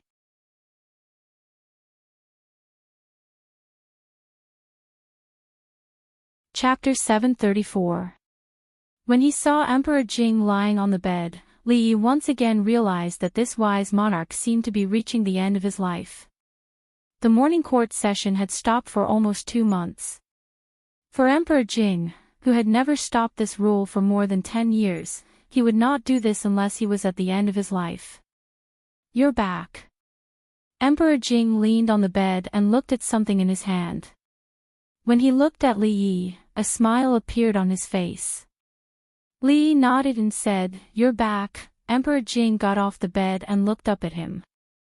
Because of the implementation of the debit and credit law, the court has been arguing endlessly for more than a month. Countless officials of the Qi Kingdom are in a mess because of this matter. It can be said that the whole court is in chaos. The first prince of the Qi Kingdom proposed the law of discussing the silver of punishment. Someone pretended to be the imperial censor and the prince's personal guard. They took away 600,000 taels of silver from Bingzhou in the name of discussing the silver of punishment and disappeared. The people of the Qi Kingdom are very resentful about the silver of punishment. Within a month, about 50,000 people in 3 places have revolted out of anger. Emperor Jing looked at Li Yi and said slowly, "Should I let you stay in the Qi Kingdom for a longer time? It is also a blessing for the Jing Kingdom. If you stay for 8 or 10 years, the Qi Kingdom may perish by itself." Li Yi was stunned and shook his head. "What are you talking about, Your Majesty? I don't understand." He really didn't know about the uprising. Even if there was an uprising, it had nothing to do with him. He couldn't take the blame for everything. The people of the Qi Kingdom revolted because of such a trivial matter. Their hearts were really fragile. "It's good that you are safe." Emperor Jing waved his hand and didn't care. He said, "For the next few days, you should rest at home. Put other things aside for the time being." The other things he mentioned were naturally the affairs of the academy. In fact, there was also the Academy of Sciences. A few months was enough for him to understand that between the 2 academies, perhaps the latter was more important. No matter which one it was, Li Yi would be able to play an important role. Even if the old emperor didn't mention it, Li Yi would have mentioned it anyway. Rui was pregnant, and he had been away from home for nearly 5 months. He was really not a responsible husband. In the future, he naturally had to make up for it. How could he have the mood to care about other trivial things? No matter what, he had to take 2 years of paternity leave first. As for the academy, Li Han, that little fellow, was managing it pretty well. It was good enough for him to be the Grand Dean. Opportunities had to be left to these young people. While Li Yi was thinking about these things, Jing Di's gaze was always on him. The fact that Li Yi was abducted was indeed far beyond his expectations. However, even though he was abducted, he was still able to stir up such a great storm in the Qi kingdom, stirring up the imperial court, and forcing the people of several lands in the Qi kingdom to rebel. This indirectly eased the friction between the two kingdoms. Because they had to divide their energy to deal with the internal strife in the Qi kingdom, it wasn't that he didn't think about the matter of discussing the silver of guilt. He weighed the pros and cons in his heart, but in the end, it was rejected by Li Yi. At that time, in his heart, there was a slight doubt about the seriousness of this matter. However, after learning the news from the Qi kingdom, the trace of doubt in his heart disappeared completely. Although Li Yi usually didn't reveal his talents, his vision and judgment were rarely wrong. The only thing that had never changed was his lazy personality, which made people feel helpless from the beginning. A strange sound came from the hall, interrupting Jing Di's thoughts. He looked at Li Yi again. Li Yi touched his belly awkwardly and said, "I came out in a hurry just now, so I didn't eat much today. Ask the catering company to prepare something and send it over." Jing Di looked at Changde and ordered, "It just so happens that I am a little hungry." Li Yi didn't have time to refuse. In fact, what he meant was, "Are you done? If you haven't finished, hurry up and say it. If you are done, I will go back to eat." There are still a lot of things waiting to be done, however, he couldn't say this. If he angered the old emperor to death, he couldn't beat Chang. The catering company moved very quickly. It was very likely that it had been prepared a long time ago. Jing Di usually ate light food, and this time was naturally no exception. Li Yi wasn't proud of being able to eat with the emperor often. When Mississippi Liu was recuperating, they had been eating light food. It wasn't easy for them to come back, so they had to eat something, right? Moreover, this wasn't the only reason. There was another reason that he couldn't point out. The old emperor ate with relish alone, and Changda's old face relaxed a little as he looked at him. Li Yi raised his head to look at Changda. He thought of what he had just said, and then looked at the old emperor. He couldn't help but have a strange feeling in his heart. He had to accompany him to eat for the emperor to have an appetite. Was this an abnormal hobby that the old emperor had developed in Ning Wangfu? As he was thinking, Jing Di raised his head to look at him and asked, "Why aren't you eating? Is the food not to your taste?" Li Yi wanted to say something but stopped. He finally asked, "Has your Majesty caught a cold these past 2 days? It's no longer a problem." Jing Di coughed lightly and said, "If it is not to your taste, Shen will order the catering company to make something else."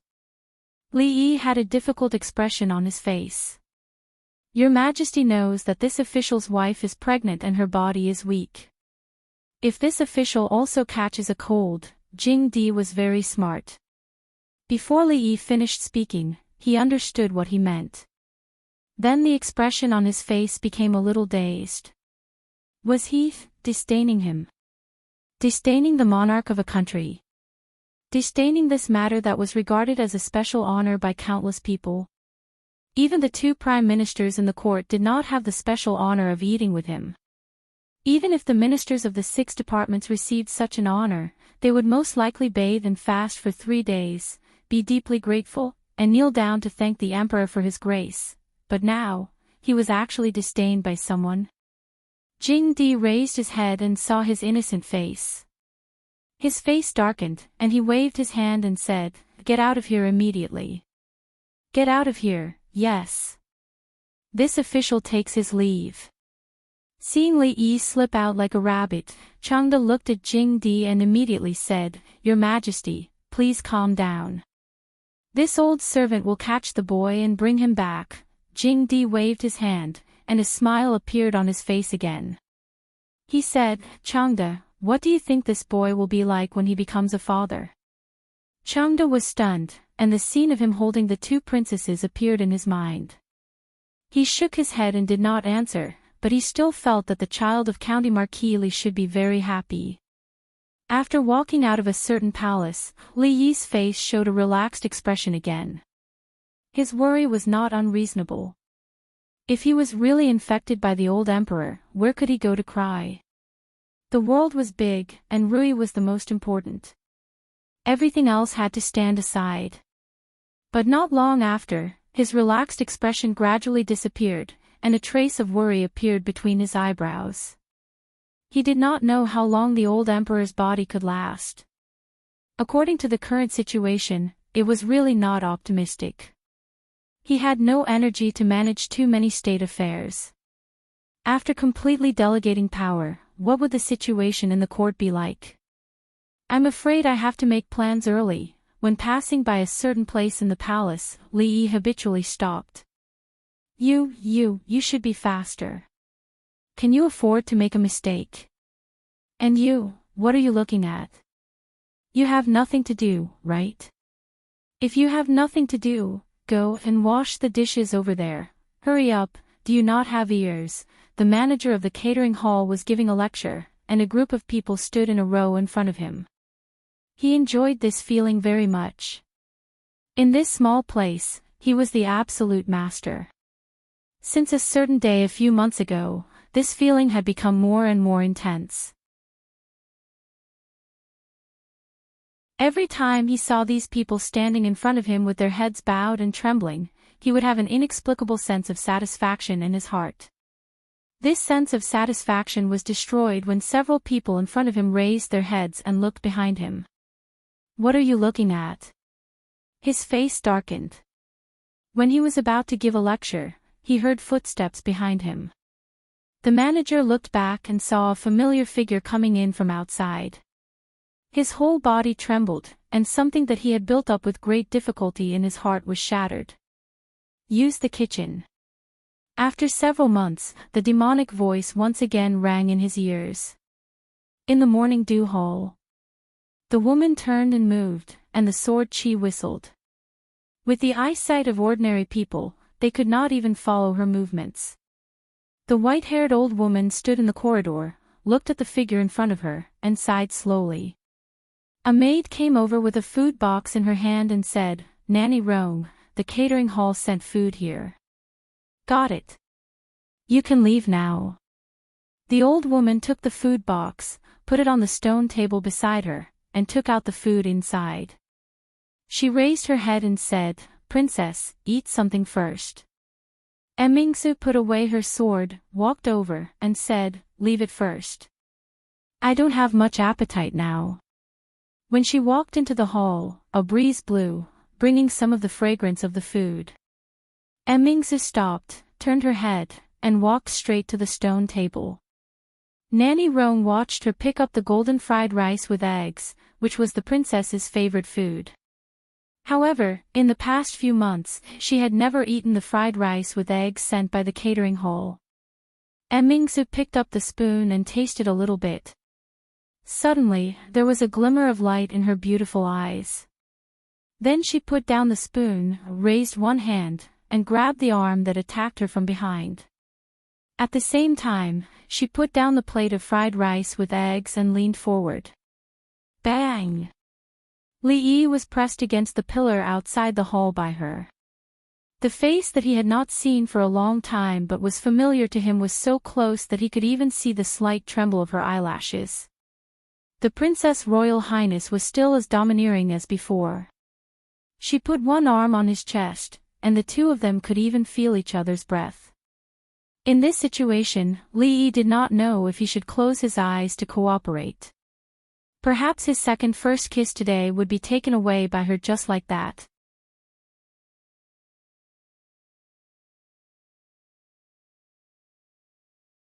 Chapter 735.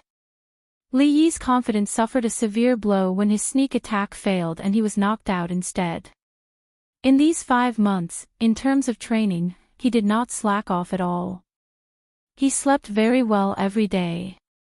Even if he did not become a grandmaster expert like Ru Yi, unrivaled in the pugilistic world, he could at least be called a hero, right? But even if it was a sneak attack, Princess Royal could force him to the wall while eating, which made him doubt his strength. "You've made a lot of progress."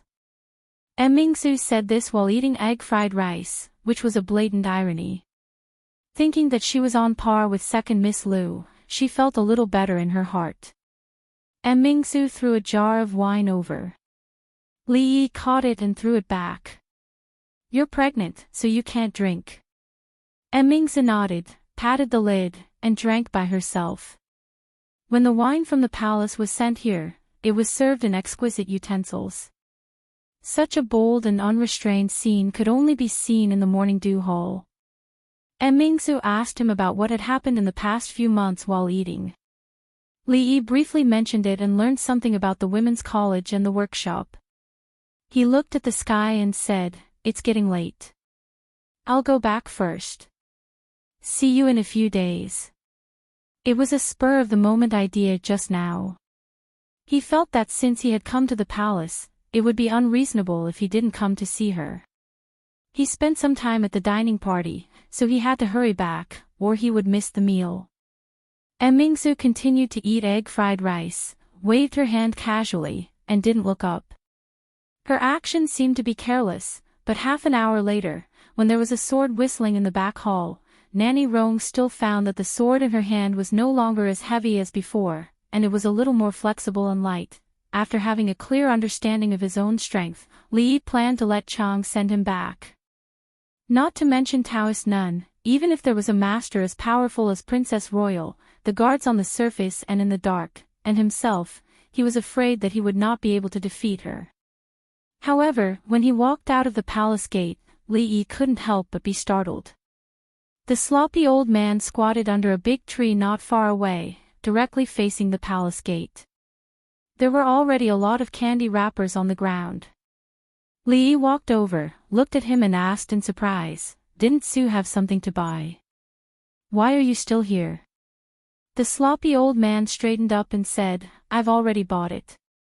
Do you want to go back? It's on the way." If the sloppy old man was passing by, then Chang wouldn't have anything to do with it. If there were really 2 grandmasters who had come together to kidnap him, Li Yi would accept it. Su Tian, Chang stood at the gate of the palace and watched the carriage leave. He thought of what Daoist Yuan had said before, and after spitting out the name, his eyes narrowed. On a certain street in Jingdo, the sloppy old man pointed forward and said, "It seems like this is not the way to go back. That road is blocked. It's faster to go here. Listen to me, you're right." When the carriage reached a certain place, Li Yi waved his hand and jumped out of the carriage. He said, "Sue, wait here for a moment. I'll be right back." As he said this, he had already walked into the alley. Willow Alley was still Willow Alley. People came and went in the brothel next to the alley, but there were not many customers in the tea house in the alley. This was because the cost of the tea house was not low. Unknowingly, most people were blocked outside. At this moment, at a seat near the window of the tea house, a few young people looked out and saw a figure walking into the courtyard inside. At that moment, one of them couldn't help but chuckle. "Ha, another one who doesn't know the immensity of heaven and earth." After everyone looked over, there were a few whispers among themselves. "I'm afraid he hasn't recognized himself yet. If it was so easy to see the goddess of Luo Shui, why would we be sitting here drinking tea? Wait until he gets the cold shoulder a few times and comes to his senses. I'm afraid there will be another person here drinking tea." The few of them didn't hide the sarcasm and laughter on their faces. They, who had gotten the cold shoulder countless times, could already imagine the look on the servant girl's face when she came out. Li Yi didn't notice the few people in the tea house watching him make a fool of himself. After standing outside for a long time, he raised his hand and knocked on the door. The sound of footsteps came from inside, but the door didn't open. Then, there was a clear and angry voice. "Miss is not here. Don't come again." Li Yi was startled. When did Xiao Chui, this servant girl, become so fierce? He knocked on the door again. The footsteps had already gone far away, but they soon came closer. The courtyard door opened with a creak, and Xiao Chui poked her head out. She said with a bit of anger, "How many times have I told you, don't come here, miss?" She originally had a straight face as if she was lecturing them. Halfway through her sentence, her eyes suddenly widened and her voice became softer. Then, she rubbed her eyes in disbelief. After taking a closer look, she still didn't believe it, so she prepared to rub her eyes again. Li Yi pulled her face. It was very elastic and full of collagen. After not seeing her for a few months, she was slightly fatter than before. It seemed that she had been eating well these days. He walked in by himself and asked, "Is Ruoqing and your miss here?" In the tea house opposite, the few young people who saw this scene all widened their eyes at the same time. He just pinched the servant girl's face. He just walked in like that. What right does he have?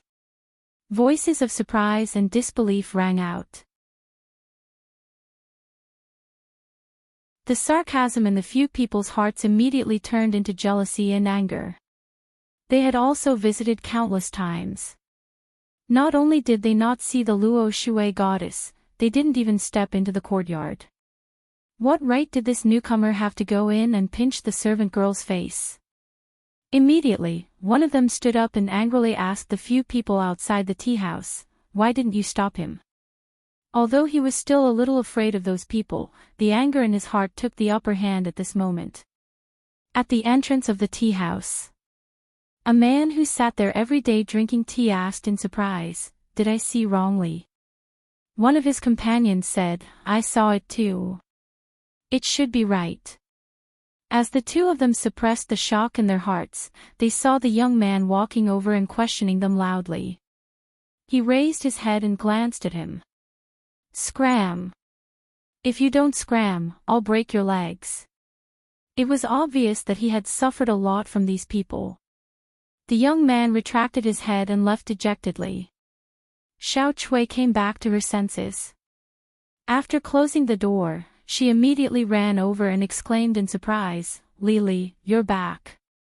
Li nodded and asked, "Where are Miss Ruoqing and your miss?"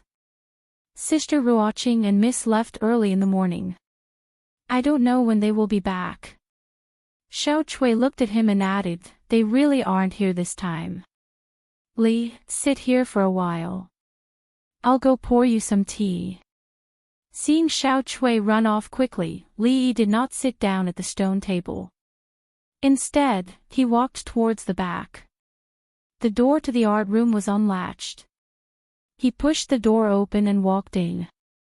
The furnishings inside were not too different from what he remembered. There were a few unfinished sketches of undergarments on the table. There were also many sketches hanging in the room. It was slightly messy. When he turned around to leave, he turned his head again and picked up a drawing on the table. Underneath it was also an unfinished drawing. It was a drawing of a young man bent over a table, painting. Li Yi stared at it for a long time before putting it back in its original position. Xiao Chui walked in with a cup of tea and said, "Miss and Sister Ruoqing might have gone to a brothel. I don't know where they went and when they will be back." "It's fine." Li Yi took the teacup and walked out of the art room. After taking a sip, he placed it on the stone table in the courtyard. His gaze looked around. Not long after, he turned back and smiled at Xiao Chui, saying, "When they come back, remember to tell me. I'll be leaving first." Li Yi walked out of the door, passed through Willow Lane, and got on the carriage. The sloppy old man glanced at him and said, "I just went over to take a look." That road is not blocked. Li Yi put down the curtain and said, it's been blocked.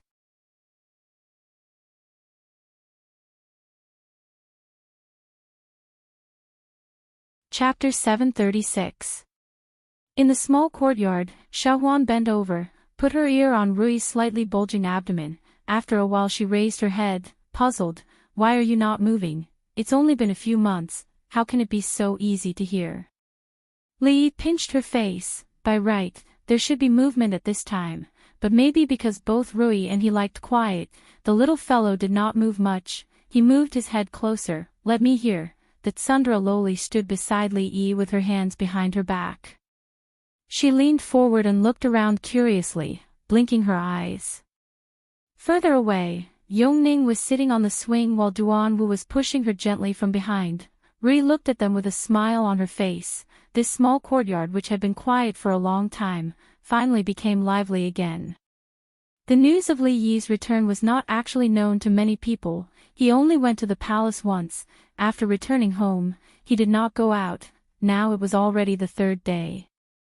Mainly because it was not easy to come back, he wanted to have a few days of peace, spend more time with Rui. Once the news spread, the family would not be peaceful. Although the experience of these nearly 5 months, although it was more daunting than dangerous, turning misfortunes into blessings and even had some small gains, but after really experiencing it, only then did he know where the dangers lay, and also made him cherish what he had now. The present life was quiet and tranquil, but it was not easy to come by. Peace was indeed not easy to come by, although the news of his return was not widely spread, but there would always be some people who knew through various channels. Li Xian barged in with a black face, looked at him, said angrily, "You have been back for 3 days, and you did not tell me. If not for Emingzu mentioning it today, I still do not know about it." It was Li Yi's decision not to tell him for the time being. This fellow never thought of him when there were good things, but he could not forget troublesome things. If he wanted to live a leisurely life, he must avoid him. His dark face was obviously just an act. Li Xian had always been heartless, and his eyes were only filled with those strange things. The next second, an unconcealable joy appeared on his face, and he said, "Let's go out and have a drink to celebrate. Let's go to the Jade Courtyard, the old place." Fang, on the other hand, nodded his head fiercely, seemingly agreeing with this suggestion. Li Yi waved his hand and said, "I won't be going to the Jade Field Courtyard. Since you're already here, stay for a meal." Li Xian asked, "Do you cook?" Li Yi nodded. In the days to come, Rui's 3 meals a day, he didn't plan on borrowing other people's hands. Li Xian nodded and said, "Then I won't be polite this time." Li Yi thought, when have you ever been polite? But he saw Li Xian slightly turn sideways, pointed to a person behind him and said, "Let me introduce, this is Shen Shu." Don't be fooled by his effeminate appearance, he is very capable. You'll know when you come to the Academy of Science in the future. County Marquis Li, the young man behind Li Xian, stepped forward and cupped his hands in salute. Li Yi casually returned the salute. "Brother Shen, you're welcome." Li Yi rarely saw Li Xian being so enthusiastic to someone. It seemed that this Shen Shu should have some ability, so he couldn't help but look at him a few more times. Her skin was indeed soft and tender, and she looked effeminate. He only took a few more glances before shifting his gaze away. "How is the princess's health?" Li Xian waved his hand and said, "She lives in the palace, and it's very good. There are several imperial doctors around her. Even if I want to see her, I have to get the concubine's permission." As he spoke, he suddenly thought of something and looked at Li Yi with a different gaze. "Actually, I have an idea." Li Yi waved his hand and said, "If it's about the Academy of Science, don't tell me first. We won't talk about these things for now." "No." Li Xian shook his head quickly and said, "Qin was pregnant at about the same time as your wife, so she should be giving birth at about the same time. Based on the relationship between our 2 families, why don't we just marry each other?" Before Li Yi agreed, he immediately said, "If it's a boy or a girl, let them be sworn brothers and support each other in the future. If it's a boy and a girl, let's marry each other. What do you think? No. Li Yi was resolute. Of course, he wouldn't agree on this matter. It would be fine if his family gave birth to a son. Although Li Xian was unreliable, he did have the looks of a decent man. His wife's beauty was also 1 in 1,000. Based on their genes, the daughter they gave birth to would not be too bad. It would be perfect for his son. But if it was the other way around and the boy from Li Xian's family wanted to harm his daughter, in his dreams. Li Xian's face was full of surprise. Why? Don't worry about the children. An arranged marriage is not a good idea. Li Yi glanced at him and said, for the sake of a marriage, I wonder who was the one who drank himself into a stupor in Qing and Fu. Shen Shu, who was at the side, looked at Li Xian with some surprise. It seemed that he had not expected him to have such a past. An awkward expression appeared on Li Xian's face. He hurriedly said, aren't we doing quite well now? Although he said this, there was not much confidence in his voice. It was clear that those days in the past were still fresh in his mind. Li Yi stood up, dusted his hands, and walked towards the kitchen. What Li Xian had said just now had its merits. It was fine to become sworn brothers, but as for the good of the Qin gene, that would depend on fate. In his previous life, he did not have a deep understanding of how scary an arranged marriage was. But now, he hated it with all his heart. For Li Xian and the heir's consort to have a happy ending, there were some coincidental factors involved. However, what happened to him involved the grudges between 2 generations. Even now, he still couldn't let go of it. That matter had become a dead knot. Li Xian freeloaded this meal without any pressure. During the meal, he talked about some of the problems that the Academy of Sciences was currently facing. Li Yi only gave him pointers where necessary. For Li Xian, the process of exploration and discovery was what gave him a sense of satisfaction. Don't tell anyone that I'm back for the time being. Before Li Xian left, Li Yi reminded him again. Although there were still many things to do, Li Yi did not want to be disturbed by other things at the moment. Li Xian waved his hand to indicate that he understood. Walking out of the courtyard, he habitually put his arm around Shen Shu's shoulder and said with a smile, this guy is like this. When you go back, remember not to tell anyone. Shen Shu frowned. He was still not used to his warmth. He discreetly removed his arm and said in a low voice, got it. Li Xian touched his nose and said, I say, can you be more like a man? You are so effeminate. Which girl will be willing to marry you in the future? None of your business. Shen Shu's voice finally rose a pitch. In the small courtyard, Li Yi could no longer hear these voices outside. He stood behind Rui and gently massaged her shoulders. Rui was still a little unaccustomed to this, but it was not appropriate for her to say it. She changed the topic and said, what Prince Li Xian said just now, are you really not going to consider it? Li Yi shook his head and said, marriage is not a child's play. How can we be so hasty and set a marriage for them so casually? I'm afraid that they will blame us. After a moment of silence, Rui said in a low voice, then, what about us? Li Yi stopped what he was doing. He thought for a moment and said, don't forget, you were the one who snatched me away. You weren't careless at all. You're tuning into the LoveLore Library YouTube channel. We're so grateful for your support and don't forget to subscribe to join us on this incredible journey through captivating stories.